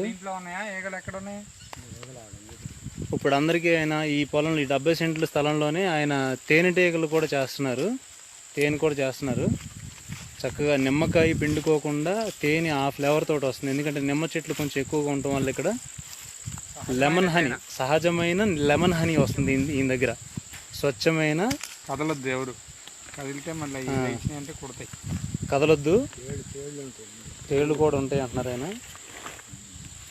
అదిగో ఉంది తేలు, ఇదిగోండి తేలి పిల్ల చూడండి చక్కగా ఆయన ఎంత సహజీవనం చేస్తున్నాడు చూడండి వాటితోటి. ఇది ఇంకోటి అంటే లోపల పెద్దవి ఉంటాయి, లోపల బండలు ఉంటాయి. ఎర్రదేలు మా ఎక్కుద్ది, నల్లదేలు ఇది ఎక్కడ. చూసారా ఆయన తేలుతోటి ఆయన ఎలాగా చక్కగా హ్యాండిల్ చేశారు. సో భయపడాల్సిన అవసరం ఏమీ లేదంటాడు ఆయన పొలంలో. చూడండి ఆయన చక్కగా తేనె పట్టిని ఓపెన్ చేశారు. కదలొద్దు, ఎక్కువగా కదిలితే తేనెటీగలు కుట్టే అవకాశం కూడా ఉంది. ఈ తేనె ఈయన దాదాపుగా ఎంత పెట్టారు ధర మీరు?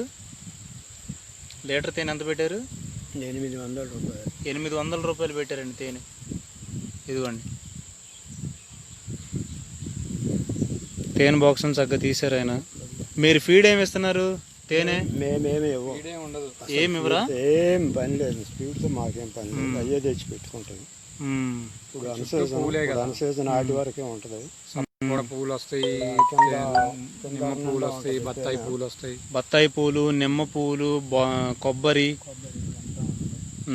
వెరైటీగా ఉంటుంది తేనె.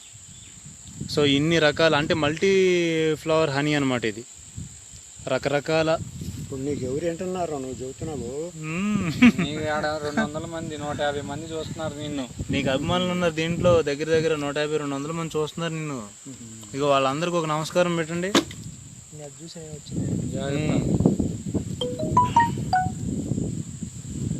ఇప్పుడు మనకి కుర్రోళ్ళు ఇలా తోటలో అదనంగా ఆదాయం తెచ్చుకోవాలంటే ఇలాంటి తేనె బాక్సులు కూడా పెట్టుకొని సంపాదించుకోవచ్చు.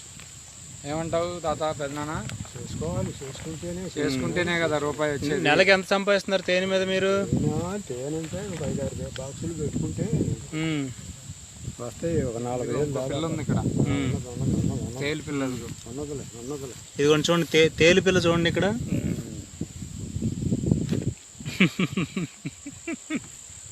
అదేమో తేళ్ళు ఆ చెట్లు ఎక్కితే కడియప్పుడు ఎక్కామనుకో మన పని పడతాయి తేళ్ళు. పాములు ఉన్నాయి మరి? పాములు ఉంటాయి, నాది పడింది మామూలు. 2 ఉన్నాయి సర్పాలు, పెద్ద సర్పాలు ఉన్నాయి. మీ తోటలో ఏమేమి పాములు ఉన్నాయి? అన్నీ ఉంటాయి మన తోటలో, అన్నీ ఉంటాయి. ఏలుకలు ఉంటాయి, పాములు ఉంటాయి, కోతులు ఉంటాయి, అన్నీ ఉంటాయి. ఎందుకని అన్నీ వస్తున్నాయి ఇక్కడికి? ఏముంది, తోట బాగుంది కదా, అత్తోట కదా ఇది. తోట బాగుంది, అత్తోట కాబట్టి అన్ని రకాల జీవరాశి మన పొలంలోకి వస్తున్నాయి. మరి ఎన్ని ఎర్రలు ఎన్ని ఎర్రలు వస్తాయి? ఎర్రలు చూపించండి ఒకసారి మన వాళ్ళకి. ఎర్రలు వస్తాయి రెండు కావాల్సిన ఎర్రలు. మరి ఎర్రలు చూపించండి. మన పిల్లలందరూ చూస్తున్నారు, దీంట్లో బోలంతమంది రైతులు ఫాలో అవుతున్నారు. మరి వాళ్ళందరికీ ఎర్రలు చూపించండి. ఆ ఎర్రలు ఎలా ఏం చేస్తే వచ్చాయి మన భూమిలోకి?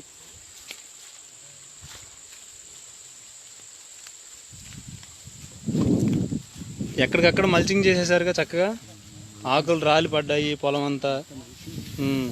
చూడండి చక్కగా ఇన్ని రకాల చెట్లు పెట్టడం వల్ల అన్ని రకాల ఆకులు మన భూమిలో రాలి పడ్డాయి.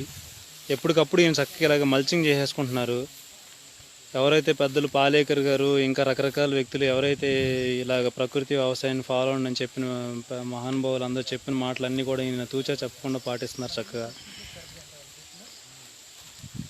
జీవరాశి గురించి చక్కగా మనం చెప్పుకుంటూ ఉంటాము, కానీ ఈయన ఆ మాటలు మాట్లాడకుండా పని చేస్తూ చూపిస్తున్నారు అందరికీ.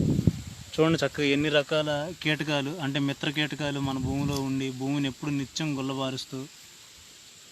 చూడండి రకరకాల పురుగులు అన్నమాట. ఇది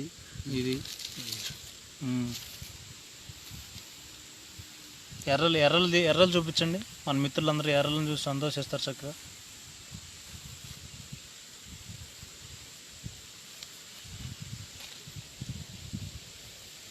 ఇదిగోండి జస్ట్ ఆయన చేత్తో తీసాడంతే.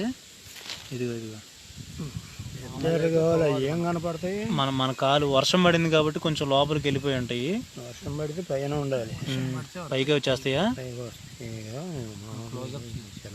తీసాను, పైనే ఉన్నాయి పిల్లలు. పెద్ద ఉంటే మీకు కనపడు.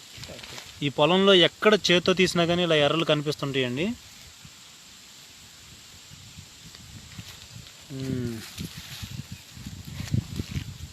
సో మన పిల్లలందరికీ కూడా చెప్పండి, పిల్లల్ని వ్యవసాయంలో ఇన్వాల్వ్ చేయండి అని చెప్పి రోసయ్య గారు సందేశం ఇస్తున్నారు యువతకి. ఏది కుర్రాడు లక్ష్మీనారాయణ అడిగి చెబుతున్నాడు, ఉమ్. జనాన్ని చంపుతున్నాడు. కానీ వాళ్ళు ఎవరు చెప్పిన మాట వింటలేదు. ఎవరు చెప్పిన మాట వినట్లేదు. తల్లిదండ్రులు వినట్లేదా, పిల్లలు వినట్లేదా? పిల్లలు వినట్లేదా? పిల్లలు వింటారు మరి, తల్లిదండ్రులు ఇన్వాల్వ్ అయితే. పడుకుంటే ఏమి రాదని చెబుతున్నాడు ఆయన. 6 దాకా పడుకుంటే నీకేం వస్తుంది? 4:30కే లేవాలని చెప్తున్నారు. చూడండి రోషయ్య గారు పిల్లలందరినీ.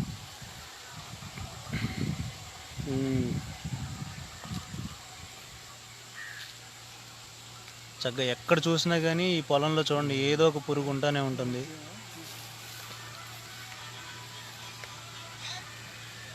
ఇదిగో ఇదిగో ఒక ఆయన అడుగుతున్నాడు నీళ్ళు ఎలా ఇస్తావు అని దీనికి. నీళ్ళు అంటే ఎలా పెడతారు దీనికి? బోధులు బోధుల్లోనే. ఇగో చూడండి బోధుల్లోనే ఆయన నీళ్లు పెడతారు. బోధు కొదిలితే మనకి బెడ్ వరకు సరే. బెడ్లు వేసామని చెప్పండి, బెడ్లు వేసాం. బెడ్లు వేస్తే ఆ బెడ్ల వరకు ఇవి బెడ్లు అండి, ఇవి బెడ్లు అంటారు దీన్ని. ఈ బెడ్లో ఇదిగోండి బోధులు కాలువలాగా ఉంది కదా, ఈ కాలువలో నుంచి వాటర్ పైన వస్తాయి. పైన బోర్ ఉంటుంది, ఆ బోర్లో నుంచి ఇట్లా నీళ్ళు వస్తాయి. ఇట్లా మొక్కలందరికీ మొక్కలన్నింటికి నీళ్ళు వెళ్తాయి.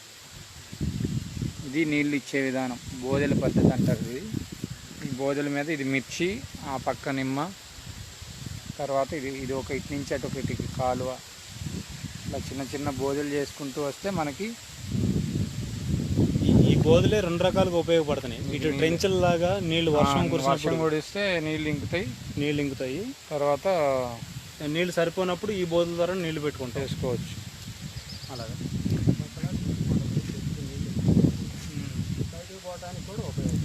2 పక్కల పీల్చుకుంటుందంట నీళ్ళు. అది ఒకవేళ ఎక్సెస్ అయినప్పుడు బయటకు వెళ్ళిపోయేలాగా ప్రొవిజన్ ఇచ్చారంట. ఆ చివర అటు నుంచి అటు బయటకు వెళ్ళిపోతాయి నీళ్ళు. మిర్చి చూపించండి. ఇందాక మిర్చి చూపించలే, మిరప. ఇది బొప్పాయి కింద మిర్చి వేసారు. బొప్పాయి పంట పక్కనే మిర్చి. ఈ లైన్ అంతా మిర్చినే. లైన్ అంతా మిర్చినే. అవి అశ్వగంధ చూపిస్తా అన్నాడు ఆయన. అశ్వగంధ చూపించండి. ఏది అశ్వగంధ? ఇది అశ్వగంధ.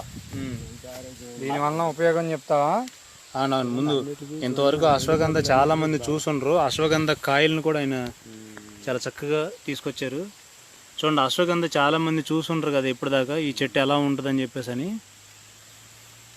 ఇది అశ్వగంధ చెట్టు అండి. ఇది ఎక్కడ పడితే అక్కడ దొరికేది, ఇప్పుడు అంతరించిపోయింది.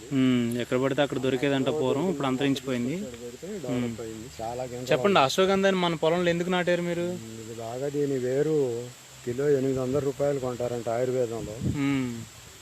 ఏమంచి ఏముంటే ఏముంటాయిలే, మనకి ఉపయోగపడతాయి కదా, కషాయాలకు ఉపయోగపడతాయి కదా ఆకులు.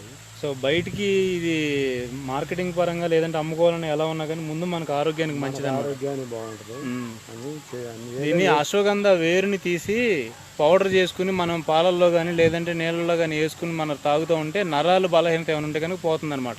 వేరుని పాలలో ఉడకబెట్టాలి వారం రోజులు. అవును, రోజు ఉడకబెట్టాలా, ఒక రోజు ఎండబెట్టాలా, ఒక రోజు ఉడకబెట్టాలి ఆవు పాలతో, ఒక రోజు ఎండబెట్టాలి. అట్లా 10 రోజులు చేసిన తర్వాత ఆ పొడిని తయారు చేసి శతావరి, దానికి ఎంత తూకం అంత శతావరి వేసుకుని, మెనువులు డబల్ ఆర్స్ అంటే పొట్టుండ మెనువులు వేయించుకుని పొడి చేసి, నూగులు 50 గ్రాముల నూగులు, పొట్టు తీసిన నల్ల నూగులు అవి మొత్తం పొడి చేసి ఆవు పాలల్లో కలుపుకుని పంచదార 30 కిలో పోసుకుని కప్పుకి దాంట్లో వేసి మెత్తగా లేహంలాగా తయారు చేసుకుని రోజు కరక్కాయ అంత తింటే మడిసి గుర్రవాడినట్టు ఆడతాడు రేత్రిపూట.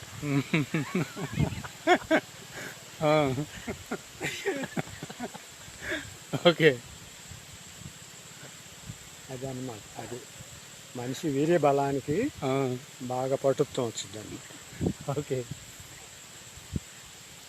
సో నరాల బలహీనత ఉన్న వాళ్ళకి అశ్వగంధ అనేది గుర్రం ఆడినట్టు కాబట్టి గుర్రం అశ్వం అంటే గుర్రం, అశ్వదాటి అని పెట్టారు. అన్నిటికన్నా ఎక్కువగా రతి చేసేది సాలి లేకుండా గుర్రం ఒకటేనంట.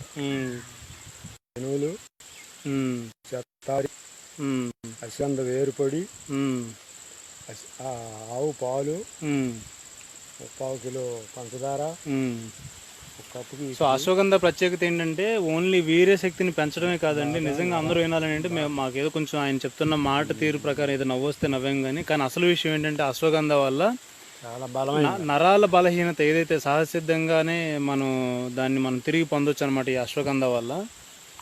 సో అది ఇంకేమైనా క్వశ్చన్స్ ఉన్నాయా మనం ఫాలో అవ్వచ్చు? విలువలతో కూడిన వ్యాపారం ఎలా చేయాలి? విలువలతో కూడిన వ్యాపారం ఎలా చేయొచ్చు? ఏం విలువలు అయ్యి విలువలు వ్యాపారం వేరు. వ్యాపారంలో మనకేం అనుభవం ఉంది? అదేంటి మీరు రోజు కొబ్బరి బండలు అమ్ముతున్నారు కదా, అది వేరు. అది వ్యాపారమే కదా, మరి పండించుకున్నవి మనం అమ్ముకుంటున్నాము. మరి అమ్మకం అనేది వాణిజ్యమే కదా. కానీ మనకి వ్యాపారాల్లో అనుభవం లేదు. వ్యాపారంలో అనుభవం కాదు, మీరు అమ్ముతున్నారు కదా. మనకున్న దాంట్లో ఇప్పుడు విలువలు అంటే ఇప్పుడు మీరు ఇప్పుడు 10 రూపాయలు కాయ కోసామనుకోండి, ఇప్పుడు పక్క నుంచి వచ్చి 8 రూపాయలకు అమ్ముతున్నారు కాయలు వాళ్ళు. మనం కూడా వాళ్ళ అమ్మటి ఫాలో అవ్వాల్సిందే. మన దగ్గర ఎక్కువ రేటు పెట్టి కొనరు కదా. అవును, కొనరు. అందుకని వాళ్ళతో ఫాలో అవుతుంటే మనకి కూడా వాళ్ళు అమ్మితే నీళ్ళు అమ్మితే వాళ్ళ నీళ్ళు అమ్మితే మనకి కూడా పోతున్నాయి. బయటకు పోకుండా మార్కెట్లో ఏ రేట్ అయితే ఉన్నదో, నేను సేంద్రియం మీద పండించినా కూడా ఎక్కువ రేటు ₹1 కూడా అమ్మట్లేదు. వాళ్ళ కాడికి ₹1 తక్కువ ఇస్తున్నాను. ఇప్పుడు నేను 20 రూపాయలకి నిమ్మకాయలు ఇస్తున్నా డజను. అయ్యే నిమ్మకాయలు మార్కెట్లో నీకు ₹25 పెట్టి కొనుక్కోవాలి. నా దాంట్లో రసం ఉండదు, వాళ్ళ వాటిలో రసం ఉండదు. మరి అందుకనే నా కాయలకి చేనుకి వచ్చే కొనుక్కెళ్తున్నారు. అందరూ వచ్చి చేనుకి వచ్చి కొనుక్కెళ్తున్నారు. ఓకే. సో విలువలతో కూడిన వ్యాపారం అంటే దీంట్లో అంటే మేము ఏం చెప్పదలుచుకున్నాం అంటే, మామూలుగా రైతులందరూ కూడా ఇలా ఆర్గానిక్గా పండిస్తున్నాం కాబట్టి ఇలా ఎక్కువ ధరకి అమ్ముతాం అని చెప్పేసి అని కొంతమంది, అమ్మాలి అని చెప్పేసి అని కొంతమంది, ఇది మనకి పనులేమో మనం అంటారు. కానీ మేము మా చేనుకి మాత్రం చూడండి, ఆయన మాట్లాడుతూ నేను పని చేసుకుంటున్నారు చక్కగా. గడ్డి పరకతోటి మామిడి చెట్టుని కర్ర కట్టేస్తున్నారు. మరి మన పని మనం చేసుకోవాలి కదా. చేస్తారని ఎదురు చూసి మోసపోకుమా అని మన పని మనం చేసుకోవాలి.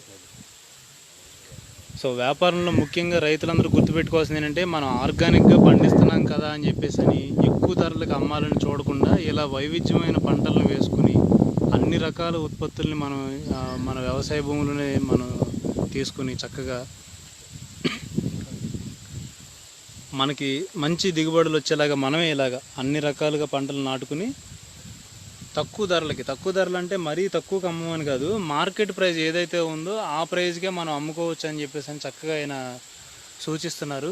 చూడండి, ఆయన చెట్టుకు నిండా కాయలు ఉన్నాయి, చక్కగా ఎలా కాపించారు. ఆయన ఎంత శ్రద్ధగా పనిచేసి పొలంలో ఇన్ని రకాల పంటలు. వంగ కూడా చక్కగా ఇప్పుడు పూత మీద ఉంది.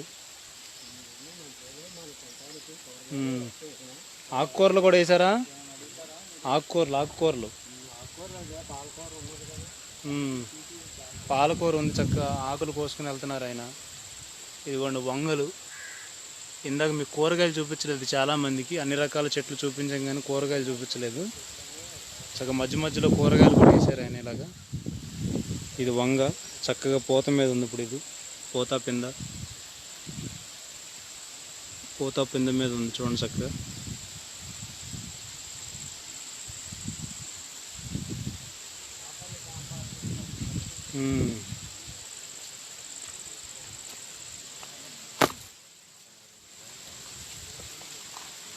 సో ఇలా వైవిధ్యభరితమైన పంటలు వేసుకొని చక్కగా ఏదైతే ఇప్పుడు ఈ మధ్యకాలంలో పెర్మాకల్చర్ అని చెప్పేసి అని ఒకటి వచ్చింది, అంటే అన్ని రకాల మొక్కల్ని నాటుకోవాలని చెప్పేసి అని మిత్రులు ధర్మేంద్ర వీళ్ళందరూ కూడా ప్రచారం చేస్తున్నారు. నరసన్న కొప్పులు గారు ప్రధానంగా ఆయన.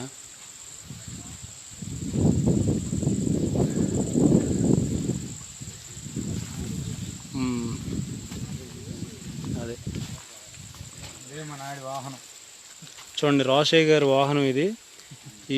ఈరోజు మీకు ఆర్డర్లు ఏమైనా వచ్చినాయా? విత్తనాలు కానీ బియ్యం కానీ?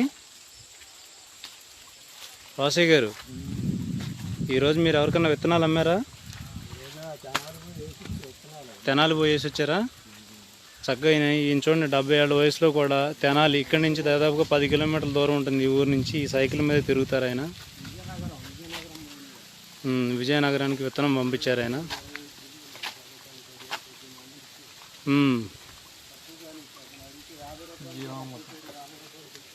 జీవామృతం తయారు చేశారా?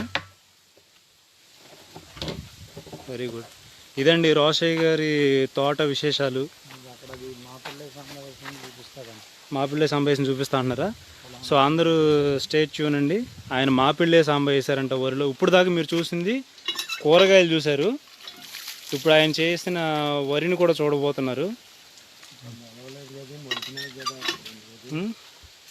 మొలలేదా? వేసుకోవాలో చెప్పు మన కుర్రాళ్ళకి. ఎట్లా వేసుకోవాలో చెప్తురు కానీ పోనీ మొలవపోతే ఏమైంది? మా బోటి పిల్లలు ఉంటారు కదా చిన్న చిన్న వాళ్ళు, మా లాంటి చిన్నపిల్లలకి ఆయన పొలంలోనే ఒక హ్యాండ్ పంప్ ఒకటి అరేంజ్ చేసుకున్నారండి. బోరు కూడా ఏదైనా పని చేయకపోతే ఆయనే స్వయంగా చేతులతో కొట్టేసి 70 సెంట్లకి నీళ్ళు ఇస్తారు ఆయనే.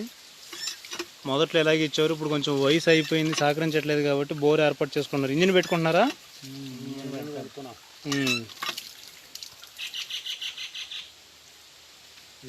నార్మల్ కూడా పంపుతోనే కొట్టేవాళ్ళం.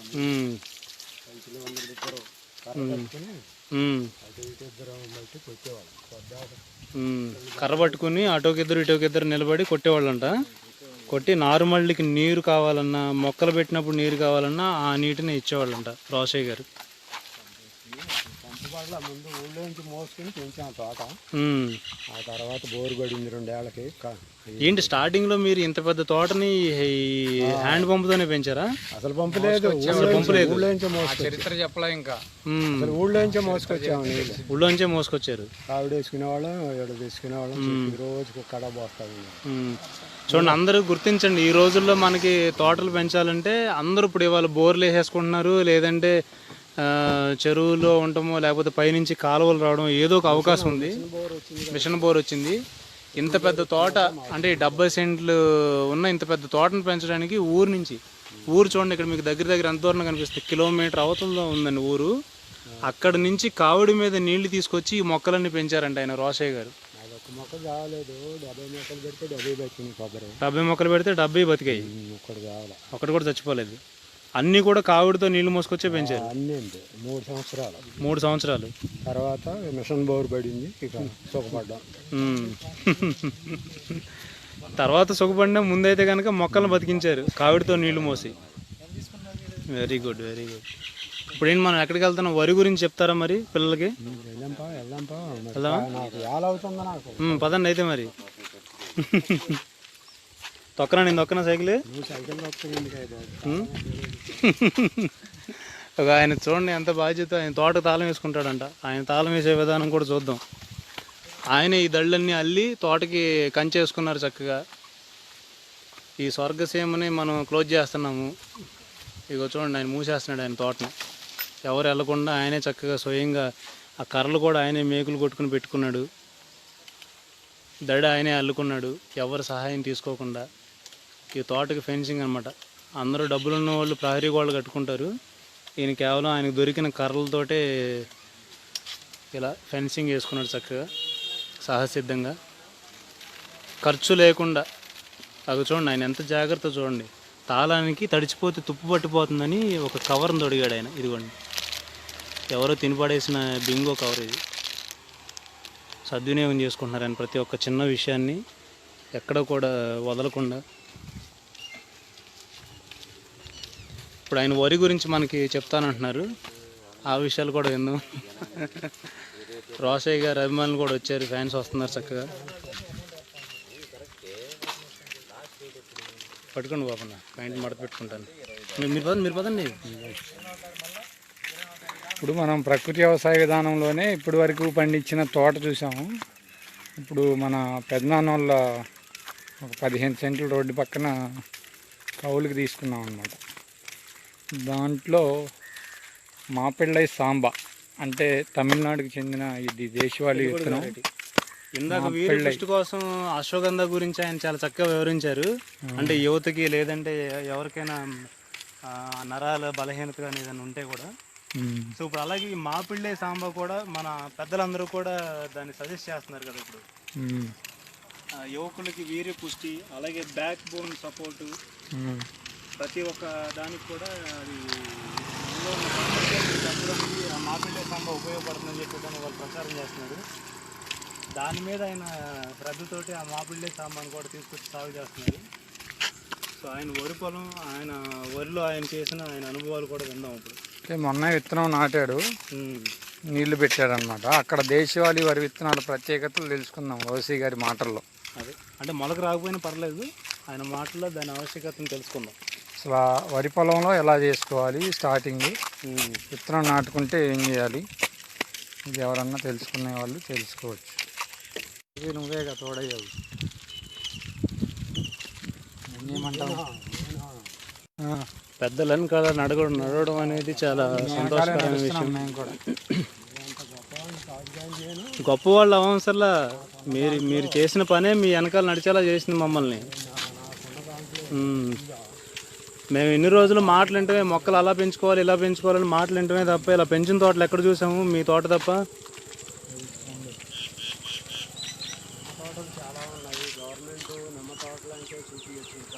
తోటలంటే చాలా తోటలు ఉన్నాయి, నిమ్మ తోట, మామిడి తోట, ఏదో ప్రత్యేకంగా ఏదో ఉంది. కానీ ఇలా ఇన్ని రకాల పంటలు ఒకేసారి పండించడం లేదు కదా. రకాల పంటలు ఉండేటప్పుడు నా చేను కాడికి వస్తున్నారు కాబట్టి నా ఎమ్మటి ఫాలో అవుతున్నారు వీళ్ళంతా.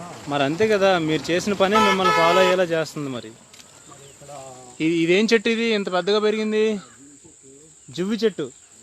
జువ్వి చెట్టు అంటే రావి చెట్లు ఒక రకం, ఇది రావిలో ఒక రకం అండి జువ్వి చెట్టు. ఈ జువ్వి పళ్ళు తింటే మంచి బలవర్ధకంగా ఉంటుందని ఆయన కాయలు కూడా తింటుంటారు. ఆయన వరి పొలంలో మొట్టమొదటిగా ముందు దాన్ని మనం చూసి కలుగుతాము. ఇదిగోండి వరి గురించి ఇప్పుడు ఆయన మాటల్లో విందాం. మనం ఇక సీజన్ వచ్చేసింది, వాటర్ వచ్చేస్తాయి కాలువలకును. ఇప్పుడు నేను వేసిన విత్తనం మాపల్లె సాంబా అనే రకాన్ని తీసుకున్నాను. ఇది ఎక్కువ రోజులు పంటకాలం, ఆరోగ్యం బాగుంటుంది. ఎక్కువ రోజులకి ఉన్న విత్తనం తింటే ఆరోగ్యం బాగుంటుంది. ఎక్కువ రోజులు పంట అంటే ఎన్ని రోజులు అన్నారు? దాదాపు ఇది 180 రోజులు పంటకాలం ఉంటుంది ఈ చేలో. ఇది మామూలుగా బీపీటీ అని తతిమా రకాలన్నీ 140 రోజులు 130 రోజులు ఉంటాయి. కాబట్టి దాంతోపాటు ఇది రావాలంటే ఇది ముందు వేసుకోవాలి, కొద్దిగా ఒక నెల రోజులు ముందు వేసుకుంటే వాటితో పాటు కోతకు వస్తుంది. కాబట్టి చివరకు ఉన్నదనుకో మంది ఈని పాలు పోసిన దశలో ఉందనుకో ఇవన్నీ కోతలు అయిపోతాయి. ఈ పక్క ఉన్న ఎలుకలన్నీ వచ్చి దీంట్లో పడేసి పంట అంతా పాడు చేస్తాయి. అందుగురించి ముందుగా వేసేసుకున్నాం. దీన్ని ముందుగా నాటుకుంటే మనకి 2 సార్లు రోటావేటర్ వేసాము. శుభ్రంగా ఆడవాళ్ళని తీసుకొచ్చి నూలు తాడేసి లైన్ సోయింగ్ చేశారు. 12x9 వేసాము. 12x9 వేసి బాగా లైన్లో నాటేసాము గింజలు. ఇక ఎలుకలు పాడు చేస్తాయేమో ఇప్పుడు తొలిగా నేనే ఊరుకు ముందు విత్తనం వేయటం. కాబట్టి ఇక్కడ ఉన్న ఎలుకంతా విపరీతంగా ఉన్నది ఎలుక. కాబట్టి ఈ చేలో పాడు చేస్తాయని దీనికి నీళ్లు పెట్టేసాం. ఎమ్మటే నీళ్లు పెట్టేస్తే 2 రోజుల్లో మొలుస్తాయి. తర్వాత ఈ ఎలుకలకి ఏమో కొంచెం దానా పెడుతుంటే అవే తిరుగుతూ ఉంటాయి. ఈ 10 రోజులు మా పక్క పొలం ఇది కూడా మాదే. ఈ దీంట్లో ఎదబెట్టిన దాకా దీన్ని జాగ్రత్త చేసుకోవాలి. ఇప్పుడు దీంట్లో ఎదబెట్టుకుంటారా? ఇప్పుడు దీంట్లో ఎదబెడతాము. దీంట్లో బీపీటీ వేస్తాము. ఈ బీపీటీ వేసే చేలోకి ఇంకో వారం పట్టుద్ది. ఇప్పుడు మరి ఇది మాపిళ్ళే సాంబార్ ఎందుకు ఎంచుకున్నారు? 180 రోజులు పంట అంటున్నారు. అందుకనే అది మనకి బియ్యానికి రేటు ఎక్కువ వస్తున్నాయి కదా మన పాపన్న దగ్గర.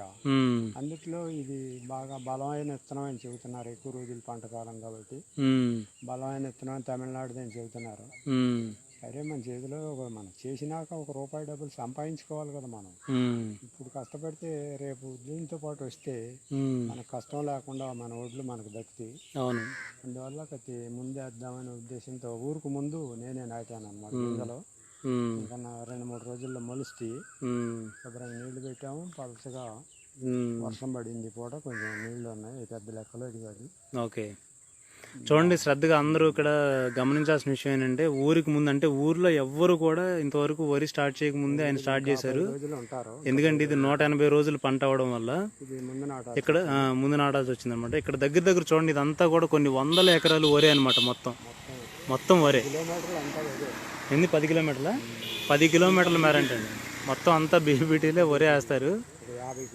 అది తిని సత్తు లేకుండా తయారైపోయారని కూడా ఆయన సరదాగా చిన్న ఒక మాట కూడా అంటుంటారు. సో ఇక్కడ మీరు చూస్తుంటే ఇంత ప్లెయిన్ ల్యాండ్ ఉంది కదా, ఇంత ప్లెయిన్ ల్యాండ్లో ఒక్క తోట మాత్రమే కనిపిస్తుంటుంది మనకి. ఇది చూస్తున్నారు, గమనిస్తున్నారు కదా, ఇది రోషయ్య గారి తోట అనమాట. చూడండి చక్కగా ఎన్ని రకాల మొక్కలు కనిపిస్తున్నాయి ఇంత దూరం నుంచి కూడా.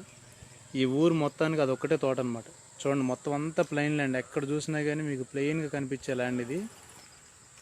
ఈయనొక్కడ పొలంలో మాత్రమే చెట్లు చక్కగా వైవిధ్యభరితంగా కనిపిస్తుంటాయి.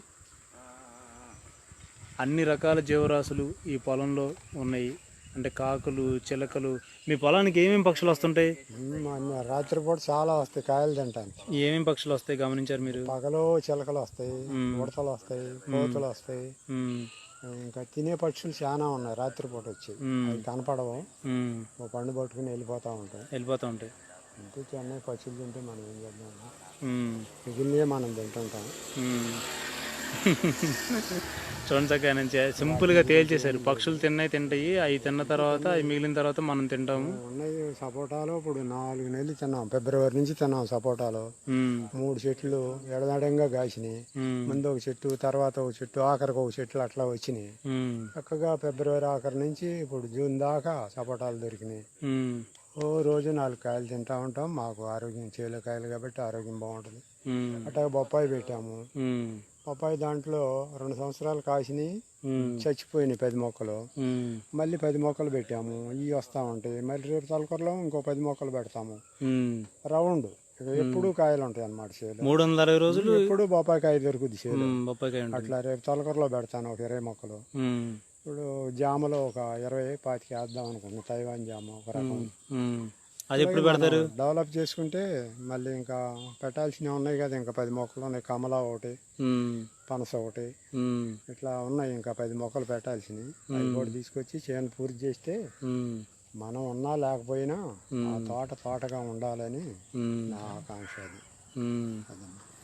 అది దేశీ విత్తనం గురించి చెప్పావా? రకాల్లో ఏమన్నా? చెప్పాను కదా, మాపిళ్ళ సాంబా. ఇంకా ఇదే బలమైన విత్తనం అన్నారు. ఇది దేశీ విత్తనం ఎందుకు పెంచాలి? అందుకు రైతులు ఎవరన్నా వేయాలనుకుంటే ఆరోగ్యం. ప్రకృతి వ్యవసాయం అంటే మరి రసాయనిక ఎరువు లేకుండా వేసేది కాబట్టి కొంచెం బలంగా ఉంటుంది నేలలో. ఆ బలం ఆవు పేడ, ఆవు మూత్రంతో బెల్లము, పిండి వేస్తుంటాం కాబట్టి ఇది ఆరోగ్యానికి బాగుంటుంది. ఈ ఆరోగ్యంగా కొంచెం డబ్బులు ఉన్నవాళ్ళు ₹1 ఎక్కువ పెట్టైనా ఈ ఆరోగ్యమైన విత్తనాలు కొంటున్నారు కాబట్టి పెంచాల్సి వచ్చింది. ఇప్పుడు అదే బీపీటీ ఉందనుకోండి, ఫుల్ పాలిష్ చేసి తింటున్నారు. ఆ ఫైబర్ అంతా పోతుంది, మిగిలింది షుగర్ మిగులుతుంది బియ్యంలో. ఆ షుగర్ తింటున్నారు. అందరికీ డయాబెటిస్ అని ఇంగ్లీష్ పదాలు చెబుతున్నారు, మనకైతే రావు. ప్రతి వాళ్ళల్లో షుగర్ ఉంది అంటున్నారు. నాకు 75-76 వస్తున్నాయి. మరి షుగర్ లేదు, బీపీ లేదు, ఏమీ లేదు, మామూలుగానే ఉన్నా. వయసు మళ్ళీ కానీ 10 సంవత్సరాల నుంచి మంచి ఆహారం తింటున్నాం, అయినా హుషారుగానే ఉంది. ఈరోజు కూడా కొబ్బరి చెట్టు ఎక్కగలుగుతున్నాం. ఆరోగ్యిస్తే భగవంతుడు 80 దాకా ఎక్కాలనుకుంటున్నాను. 80 సంవత్సరాలు వచ్చేదాకా. 80 సంవత్సరాలు వచ్చేదాకా కొబ్బరి చెట్టు ఎక్కాలని అనుకుంటున్నారా? అని అనుకుంటున్నాను. నాకు తెలిసి మీరు 90 వరకు ఎక్కుతారని అనుకుంటున్నాం.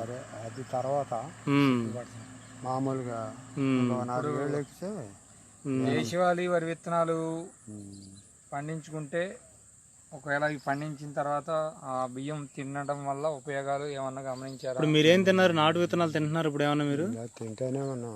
ఏం తింటున్నారు? ఇప్పుడే రత్నచోడి తింటున్నాం కదా, బాగానే ఉన్నాయి. బాగానే ఉందా రత్నచోడి? తీగానే ఉన్నాయి. పాలిష్ తక్కువ వేసి తింటే కత్తి ఫైబర్ ఉంటుంది. పీచు పదార్థం ఉండి విరోచనం బాగా అవుద్ది. అట్లా దానికి ఒకటి విరోచనం బాగా అవడం అంటే అరుగుదల శక్తి బాగుంటుంది. విరోచనం అంటే పీచు పదార్థం ఉంటే విరోచనం బాగా సాఫీగా జరుగుతుంది. అట్లా అనమాట. ఒకదానికి ఒకటి లింకులు ఉంటాయి అన్ని. ఓకే. చాలా రసాలు ఉండాలి మనిషి దేహంలో. అందుకని ఆకులు కూడా తులసి ఆకు తింటాము, నేలవేమ తింటాము, అట్లాగే నేరేడు తింటాము, రాయి చిగురులు తింటాము. ఇప్పుడు ఈయన చెప్పిన మాటల్లో ఉన్న చెట్లన్నీ కూడా కేవలం మాటల్లో కాదండి, నిజంగా ఆయన పొలంలో ఉన్నాయి. మీరు ఎక్కడి నుంచి గమనించినట్టు చూస్తే ఇక్కడ దాదాపుగా 10 ఎకరాలు మొత్తం 10 కిలోమీటర్లు మొత్తం వరే చేసేది మొత్తం. కానీ ఇక్కడ ప్రత్యేకంగా కనిపిస్తుంటుంది ఈయన తోట మాత్రం. చూడండి ఇక్కడ దీంట్లో ఇప్పుడు ఆయన చెప్పిన పండ్లన్నీ ఉన్నాయి. నేరేడు, అదే కనిపించేది అదే తోట, అది నేరేడు. ఏమేమి ఉన్నాయి ఒకసారి పండ్లన్నీ చక్కగా మళ్ళీ ఎక్స్ప్లెయిన్ చేయండి అన్ని. నేరేడు ఉంది, కుంకుడు ఉన్నది, ఇసిరి ఉన్నది, సపోటా ఉన్నది, దానిమ్మ ఉన్నది, పైనాపిల్ ఉన్నది, ఉమ్, మళ్ళీ బొప్పాయి ఉన్నది.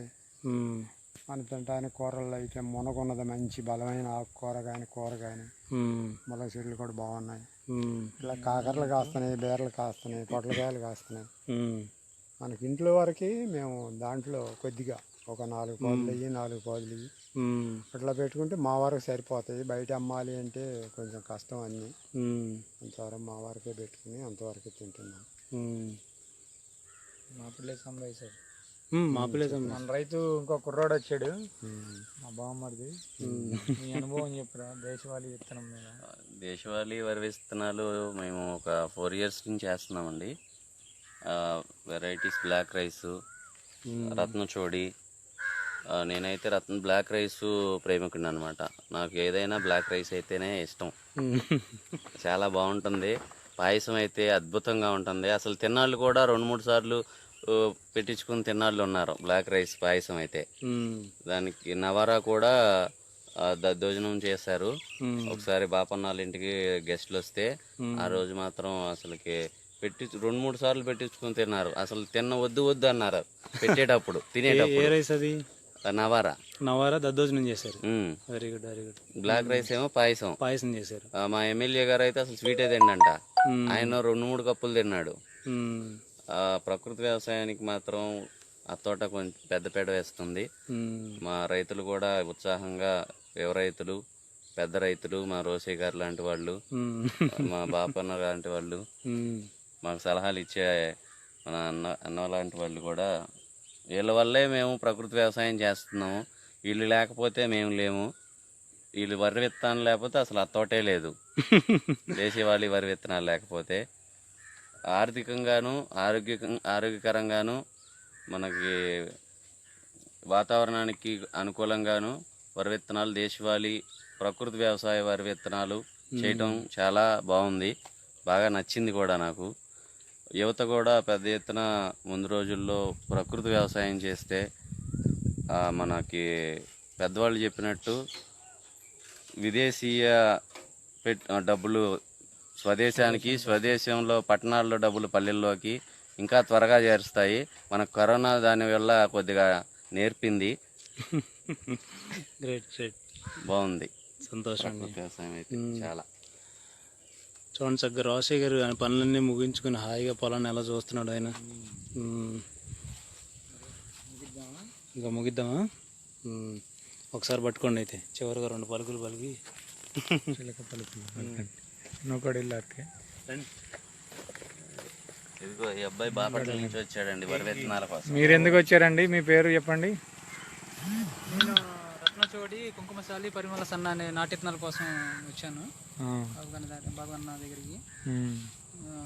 అవి పండించడం కొంచెం లాస్ట్ ఇయర్ ఒక నారాయణ కామిని చాలా చక్కగా పండింది. చాలా సంతృప్తిగా ఉంది. దాంతోపాటు ఇంకొక 2-3 రకాలు పండిద్దామన్న ఆలోచనతోటి ఇప్పుడు ఇక్కడ తోటలో మీకు దేశవాళీ విత్తనం దొరుకుతుందని మీరు ఎలా తెలుసుకున్నారు? మాకు అంటే యూట్యూబ్లో చూసారా, లేదంటే పేపర్లో చూసారా, లేదంటే మీ మిత్రులు ఎవరైనా చెప్పారా? నాకు తెలిసిన ఆయన ఒక ఆయన ఉంటే కర్నూలులో, ఆయన మధుసూదన్ రెడ్డి గారు అని, ఆయన ద్వారాగా ఓకే మీ ఫోన్ నెంబర్ తీసుకున్నాను. సో దానివల్ల మిమ్మల్ని సంప్రదించాను. అందువల్ల నేను ఇక్కడికి 65 కిలోమీటర్ల దాకా ఉంది బాపట్ల నుంచి. అయినా ఆ విత్తనం కోసమని ప్రయాసపడుతూ వచ్చాను. అదే ఇందాక మిత్రులారా ఒక 5 కిలోలు పంపుతావా? చూస్తున్నారు కదా, గమనించండి. రోసీ గారు ఇందాక చెప్పారు కదా, తపన ఉండాలి, ప్రేమ ఉండాలి, ఇష్టం ఉండాలి అని. మన మిత్రుడు అన్న పేరు, మీ పేరన్నా? చంద్రమోహన్ రెడ్డి గారు. బాపట్ల ఇక్కడి నుంచి సుమారుగా 65 కిలోమీటర్లు ఉంటుంది. 2 వీలర్ వేసుకుని వచ్చారు ఆయన. అంటే ఆ విత్తనాన్ని పండించాలని కసి, ప్రేమ, ఇష్టం ఇలా ఉంటే ఎంత దూరం అయినా లెక్క ఉండదు అనమాట. కిలోమీటర్లు కాదు, మనకి అడుగుల్లోనే ఉన్నంత ఫీలింగ్తో ఆయన వచ్చేసారు. ఇప్పుడు ఆయనకి మనం మంచి రకం విత్తనం రత్నచోడి అనే ఒక విత్తనం ఇవ్వాలి. ఆయన కూడా వాళ్ళ ఊరిలో మనలాగా మంచి దేశవాళీ విత్తనం పండించుకొని చక్కగా మంచి భోజనం తినాలి, వాళ్ళ కుటుంబ సభ్యులందరూ ఆరోగ్యంగా ఉండాలని కోరుకుందాం. ఇలాంటి దేశవాళీ విత్తనాలన్నీ మా మిత్రులందరూ, రోసయ్య గారు, రవీంద్ర గారు, సత్యనారాయణ, రామకృష్ణ, ముఖ్యంగా మా ప్రకృతి వ్యవసాయ అధికారి తాతాజీ గారు, మన మిత్రుడు మీకు కనిపిస్తున్నాడు అక్బర్ గారు, వీళ్ళందరి సహకారంతో, ఇంకా ముఖ్యంగా భారత్ బీచ్ స్వరాజ్ మంచ్ శివప్రసాద్ రాజు గారు, వీళ్ళందరి విత్తనాల సహకారంతో, అంటే ఒక్కొక్కరిది ఒక్కొక్క చెయ్యి, మన 5 వేళ్ళు కలిస్తే నోట్లోకి వెళ్తాయి అన్నట్లుగా వీళ్ళందరి చేతులు పడితేనే ఇక్కడ ఇంత కార్యక్రమం జరుగుతూ ఉంది. ఇవన్నీ మీ ముందుంచడానికి మేము ఈరోజు చాలా సంతోషం. మన ఈ కార్యక్రమం ద్వారా మీ అందరికీ మళ్ళీ ఇంకొకసారి ఇలాంటి సమయంలో కలుసుకున్నందుకు సంతోషంగా ఉంది. నా తరపున మీ అందరికీ జాగ్రత్తగా ఉండండి. కరోనాతో స్టే హోమ్, స్టే సేఫ్. ఇంట్లోనే ఉండండి, ఆరోగ్యంగా ఉండండి. ఎక్కడికి వెళ్ళినా మాస్కులు ధరించండి, పరిశుభ్రత పాటించండి. ఇప్పుడు చివరి అంకం మన అక్బర్ గారు ముగిస్తారు. ఆయన మాటల్లో విందాం. ఏం లేదు, నేను చెప్పేది ఏంటంటే ప్రకృతి వ్యవసాయం అనేది ప్రతి ఒక్కళ్ళు ఈ మధ్యకాలంలో చాలామంది ఏంటంటే గబుక్కుని తెలియక ఒక మాట అనేస్తున్నారు, ఏదో ప్రజలకు మేము సేవ చేస్తున్నాం అన్నట్టుగా. సో ఇందాక రోషయ్య గారు మాటల్లో నాకు అర్థమైంది ఏంటంటే ఇది ఎవరికి వాళ్ళు బాధ్యతగాను ఆసక్తితో కానీ చేసేదే కానీ ఇది ప్రజాసేవ అయితే కాదు. ఏ వ్యక్తికి ఆ వ్యక్తి తన కుటుంబానికి తినిపించుకోవడం కోసం, ఇందాక ఆయన అన్నారు చూడండి చక్కగా, ఒక 1/2 ఎకరంలో కనుక నేను నా తోట చేసుకున్నట్టుగా ప్రతి ఒక్కళ్ళు ఒక తోటను చేసుకుంటే కుటుంబానికి సరిపడా అన్ని రకాల కూరగాయలు పండ్లు వస్తాయి. అంతేనా? మంచి మనకు వాడు గిలికలు పోస్తున్నాడు, వాయిస్ వినిపించింది దగ్గరకు వచ్చాయి. గిలికలు పోస్తున్నాడు, ఏం పెట్టి పండిస్తున్నాడో మనకైతే తెలీదు. మనం పండించుకున్నదే మనకి స్టాండర్డ్గా తెలిసి ఉంటుంది. అవును, మనం ఆవును పెంచుకుంటున్నాము, ఆవు వేరు వేసుకుంటున్నాము. మంచిగా ఇంకా కల్మషం ఏముంటుంది? కల్మషం లేదు. మన విత్తనం మనం ఎవరికన్నా ఇవ్వాలంటే మనం మూటికి కట్టుకో అవసరం లేదు, ఏమీ అవసరం లేదు, ఇచ్చేయచ్చు. ఎందుకంటే మన విత్తనం మీద మనకు నమ్మకం ఉన్నది. అంతే. మరి నీ దగ్గర విత్తనం తేవాలంటే అది మొలిసిద్దా, మొలవదా, ఆయన మూటకి కట్టాడా, కట్టలేదా అనే లెక్కలేదు. విత్తనాలు ఇచ్చేస్తున్నాం మనం, ఎందుకంటే మన విత్తనం మనకు నమ్మకం ఉంది. బల్ల మీద కొట్టాము, శుభ్రం నారగోతంలో పోసాము, నెత్తి మీద పడేసాము, చక్కగా గాలి ఆడుతాయి. 100కి 80% మొలుస్తాయి, 80-85%. ఇంకేం కావాలి అంతకాడికి? చూడండి, హాస్యాస్పదమైన విషయం ఏంటంటే రైతు దగ్గర అన్ని అవకాశాలు ఉన్నాయి. అంటే తన విత్తనాన్ని తను కట్టుకోవచ్చు, తన పంటను తను పండించి తినొచ్చు. ఇవాళ భూమి ఉంచుకొని కూడా ఉల్లిపాయ, పచ్చిమిరపకాయలు, ఇంకా వంకాయలు, బెండకాయలు, దొండకాయలు ఏది ఉంటుంది కొట్టుకెళ్ళి కొనుక్కుంటున్నాం అంటే అది అవమానకరమైన విషయం అని చెప్పని రోషయ్య గారు ఆయన మాటలు చెప్పగానే చెప్తున్నాడు. ఆయన అన్నిటికన్నా కరివేపాకు కూడా కొట్టులో కొంటున్నాయి ఇవాళ. ఇందాక ఆయన కరివేపాకు చెట్టు చూపిస్తూ నవ్వుతున్నాడు. ఆయన నవ్వు వెనకాల అర్థం ఏంటో నాకు అర్థమైంది. అంటే ప్రతి చిన్న విషయానికి మనం కిరాణా కొట్ల మీద లేకపోతే ఇలా కూరగాయల కొట్ల మీద డిపెండ్ అవుతున్నాం అని చెప్పేసి అని. అంటే రైతులు కూడా సో ఏదో ఉద్యోగాలు చేసుకునే వాళ్ళు, బయట ఏదో పనులు చేసుకునే వాళ్ళు అంటే అనుకోవచ్చు. అపార్ట్మెంట్లో ఉండడానికి అవకాశాలు తక్కువ.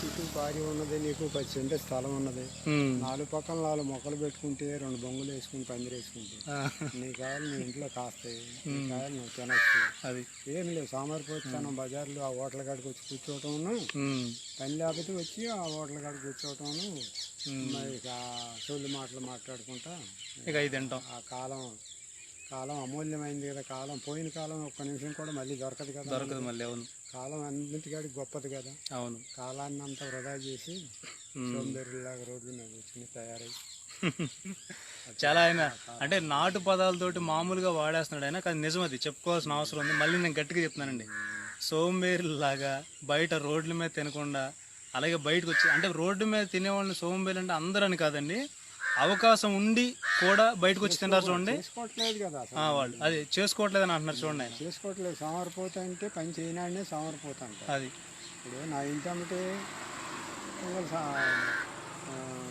అనంతారు సామయ్య అన్నాడు, శుభ్రంగా 20 లక్షలు పెట్టి డాబా పెట్టాడు కొడుకు. కావాల్సినంత ప్లేస్ ఉన్నది ఉత్తరం పక్కనే, ఒక్క కూరకాయ కాయించిన పాపం లేదు. మీరు నరకదోడుతున్నారు చక్కగా. సో అంటే స్థలం ఉన్న వాళ్ళు ప్రతి ఒక్కళ్ళు కూడా గమనించండి చక్కటి ఇలాగా. ఇప్పుడు ఆయన ఏదైతే చెప్తున్నారో కూరగాయలే కానీ, పండ్ల చెట్లే కానీ, ఆకుకూరలే కానీ ప్రతి ఒక్కటి పండించుకోవచ్చు. దాదాపుగా బయట ప్రపంచం మీద ఆధారపడడం మానేసి మీ మీద మీరు ఆధారపడని చెప్పేసి ఆయన చక్కగా ఆయన ప్రాక్టికల్గా చేసి చూపించారు. చూడండి చక్కగా కొన్ని వేల ఎకరాల మధ్యన ఒక 70 సెంట్ల తోట ఉంది. చూడండి ఇక్కడ గమనించండి మీరు, ఇన్ని వేల ఎకరాల మధ్యలో అంటే దాదాపుగా 10 కిలోమీటర్ల దూరం వరకు మొత్తం అంతా కూడా ఇక్కడ వరే. ఎక్కడ తోటలు లేవు, అంతా మాగాడే. మాగాడే, మొత్తం అంతా మాగాడే. ఇక్కడ ఒక్క చోట మాత్రమే ఈయన తోట చక్కగా చేసుకుని 10 కిలోమీటర్ల దాకా మెట్ట లేదు. ఎటు చూసినా మెట్ట లేదు. ఎటు చూసినా మెట్ట లేదు అసలు. మెట్ట లేదు, ఎటు చూసినా మెట్ట లేదు, మొత్తం మాగాడే. బాగా ఇంట్రెస్ట్ ఉండి 4-3 లక్షలు ఖర్చు పెట్టి నరక దోలుకుని. మరి చివరికి ఒక మాట చెప్పండి, ముగించేద్దాం మరి ఇక అందరికి. ఇటు తిరగండి. పిల్లలకి, రైతులకి, తల్లిదండ్రులకి. మరి తల్లిదండ్రి చెప్పిన మాటలేని కష్టపడితే చదువుకుంటూ కష్టపడాలయా. కష్టపడిందే నువ్వు చదువుకున్నా ఏం ఉపయోగం లేదు.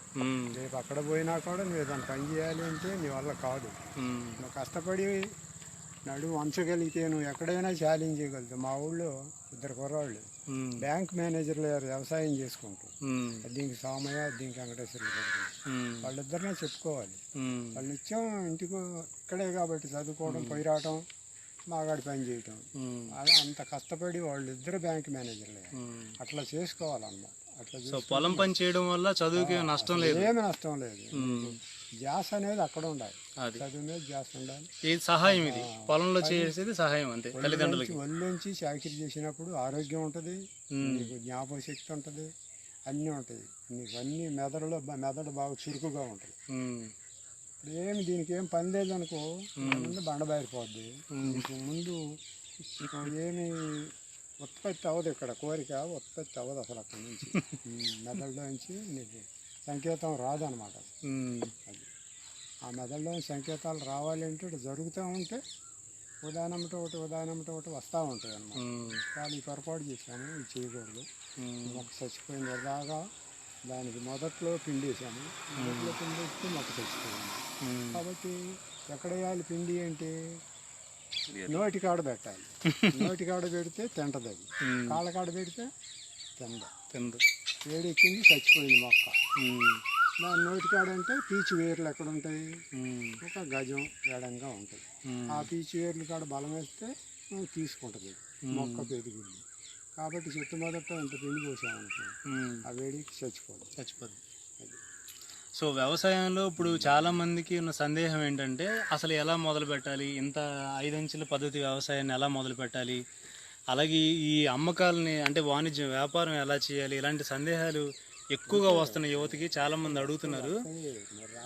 ఆయన మాటల్లో ఆయన స్పష్టంగా ఈ గంటన్నర సేపు ఆయన చెప్పిన విషయాలు ఏంటంటే ఏదైనా చేస్తున్నప్పుడు మీకు అవగాహన అనుభవంలోకి వస్తుంటుంది, అంతేగాని చెప్పి మీరు ముందుగానే సందేహాలు పడిపోతూ అదే ముందడిగే వేయలేవని చెప్పేసి అని అంటున్నాడు ఆయన. భయపడతావు, పెట్టుకుంటే నువ్వు భయపడతావు. అది అట్లా భయపడకుండా ముందుకు పోతుంటే ఇవన్నీ వెనకాల జారిపోతా ఉంటాయి. సో ఆయనకు గురువు అంటూ ఎవరు లేరు. ఈ 70 ఏళ్ల అనుభవంలో ఆయన ఎవరి దగ్గరికి పోయి ఏది నేర్చుకున్నది లేదు. నాకు 12వ ఏట మా నాయన చనిపోయాడు, నాకు వ్యవసాయం కూడా పెద్దగా తెలియదు. ఏదో చెట్లు ఎక్కి కోతికి మచ్చి ఆడుకునేవాడు. అన్న వ్యవసాయం చేసుకుంటే నేను చెట్లు ఎక్కాను. ఇప్పుడు ఆ చెట్లు ఎక్కడమే నాకు ఈ 30 ఏళ్ళ నుంచి కలిసి వచ్చింది. చిన్నప్పుడు ఆయన చెట్లు ఎక్కి కోతి కొమ్మొచ్చి ఆడుకున్నారంట, ఆడుకునేవాడు అన్న. అలాంటిది ఇప్పుడు చెట్టు ఎక్కడానికి 75 సంవత్సరాలు వచ్చినా ఆ చెట్టు ఎక్కగలుగుతున్నాను అన్నమాట. సో మీరు మీ చిన్నప్పుడు ఆడిన ఆట మీ జీవితంలో ఉపయోగపడింది. మరి ఇప్పుడు అలా ఉపయోగపడే ఆటలు ఉన్నాయా లేదా అనేది తల్లిదండ్రులు కూడా ఆలోచించుకోవాల్సిన విషయం ఇది. భగవంతుడు ఒక దారి చూపించాడు, ఆ దారిలో తప్పకుండా పోతున్నాము, ముందుకు వెళ్తున్నాము. గ్రేట్. అది ఓకే అండి, మరి సంతోషం ఈ అవకాశం కల్పించిన కనెక్టివ్ ఫార్మర్ వారికి, అలాగే ఇంతసేపు ఓపికగా చూసిన వాళ్ళందరికీ. దీని మీద ఏమైనా సందేహాలు ఉంటే కనుక మాకు ఖచ్చితంగా ఫోన్లు చేయండి. బాపన్న గారి నెంబర్ ఆల్రెడీ ఇచ్చారు. అలాగే రోషయ్య గారు మీ ఫోన్ నెంబర్ చెప్పండి. 936 చెప్పండి, అనౌన్స్ చేయండి బాపన్న. 936 53 29 21. ఈ నెంబర్కి చేస్తే నాకు తెలిసిన విషయాలు ఎవరికైనా ఫోన్ ఎత్తుతాను, శుభ్రంగా సమాధానం చేస్తే తెలిసిన వారికి. నాకు అడిగి తెలుగు ఉంటే వాళ్ళకి నమస్కారం. ఈయనకన్నా తెలుగు వాళ్ళు ఉంటే వాళ్ళకు నమస్కారం. మరి తెలుగు వాళ్ళకి నమస్కారం పెట్టాలి కదా, పెట్టాలి. తెలివి తక్కువ వాళ్ళనేమో ఆశీర్వదించి వాళ్ళకి విషయం తెలియజేయాలంటే, తెలివి తక్కువ వాళ్ళని ఆశీర్వదించి వాళ్ళకి తెలియజెప్పాలి. తెలివి మన కాడి తెలుగు వాళ్ళకి నమస్కారం చేయాలి, పాద నమస్కారం చేయాలి మనకన్నా తెలివైన వాళ్ళకి. ఇప్పుడు మీ చుట్టూ మేము ముగ్గురు ఉన్నాంగా, మేము వీళ్ళలో తెలియగల ఎవరు, తెలివి తక్కువ లేరు. అవన్నీ వద్దు. సరే ఎందుకు, పెద్దోడు కాబట్టి మంచి మాట చెప్పాడు. సరే అట్లయితే అందరికీ నమస్కారం. మంది సాట్ ఉన్నాం, ఒకరిని విమర్శించకూడదు. అది మరి అయితే దాదాపుగా అందరూ పిల్లలే ఉన్నట్టున్నారు చూసే వాళ్ళందరికీ చేయెత్తి ఓకే మీకు మా ఆశీర్వాదాలు ఉంటాయి, ఖచ్చితంగా ఫోన్ చేయండి అని చెప్పి చేయెత్తి ఒక బాయ్ చెప్పండి. మీ అందరికీ ఆశీర్వదిస్తున్నాం మేము. మరి మీకు తెలియని విషయాలుంటే ఫోన్ చేయండి. ఫోన్ చేస్తే మేము నాకు తెలిసిన విషయాలు చెప్తాము. ఇంకా నా కాడికి తెలిసిన వాళ్ళు ఉన్నారు, దేశాల్లో చాలా మంది ఉన్నారు. అందరూ మహానుభావులు, అందరికీ వందనాలు. కాబట్టి వాళ్ళని కూడా మీరు ఫాలో అవ్వండి. ఎక్కడైనా చూడాలి, ఒక పని చేయాలి అంటే ఒకసారి చూస్తే నీకు ఆ పని చేయగలుగుతావు. అలాగే ఎక్కువ చూడాలి. ఒక ఆలోచన వచ్చిందంటే దాన్ని ఆచరణలో పెట్టడానికి వెంటనే పూనుకోండి. అది చివర మొదల తెలవాలన్నారు. చూడండి ఆ మాటలు అంతర్యం చూడండి. అంటే ఆరంభ సౌరత్వం లాగా ఏదైనా ఒక పని మొదలు పెట్టేసి మధ్యలో వదిలేయకుండా దాన్ని చివరి వరకు దాన్ని పోరుపడాలంటే వదలకుండా ఆ పని పూర్తి చేయాలి. దాని అంతా చూడాలండి. ఓకే, థ్యాంక్ యూ అండి, నమస్కారం. సంతోషం, ధన్యవాదాలు. మా తోట రైతులందరి తరపున చూస్తున్న వాళ్ళకి ధన్యవాదాలు. Thank you. ఫినిష్. మీరు కనుక మన రాంబంటు టీవీని మొదటిసారి వీక్షిస్తున్నట్లయితే మరిన్ని ఇంట్రెస్టింగ్ అప్డేట్స్ కొరకు మన ఛానల్ని సబ్స్క్రైబ్ చేయండి. నోటిఫికేషన్స్ కొరకు బెల్ ఐకాన్ని ప్రెస్ చేయండి.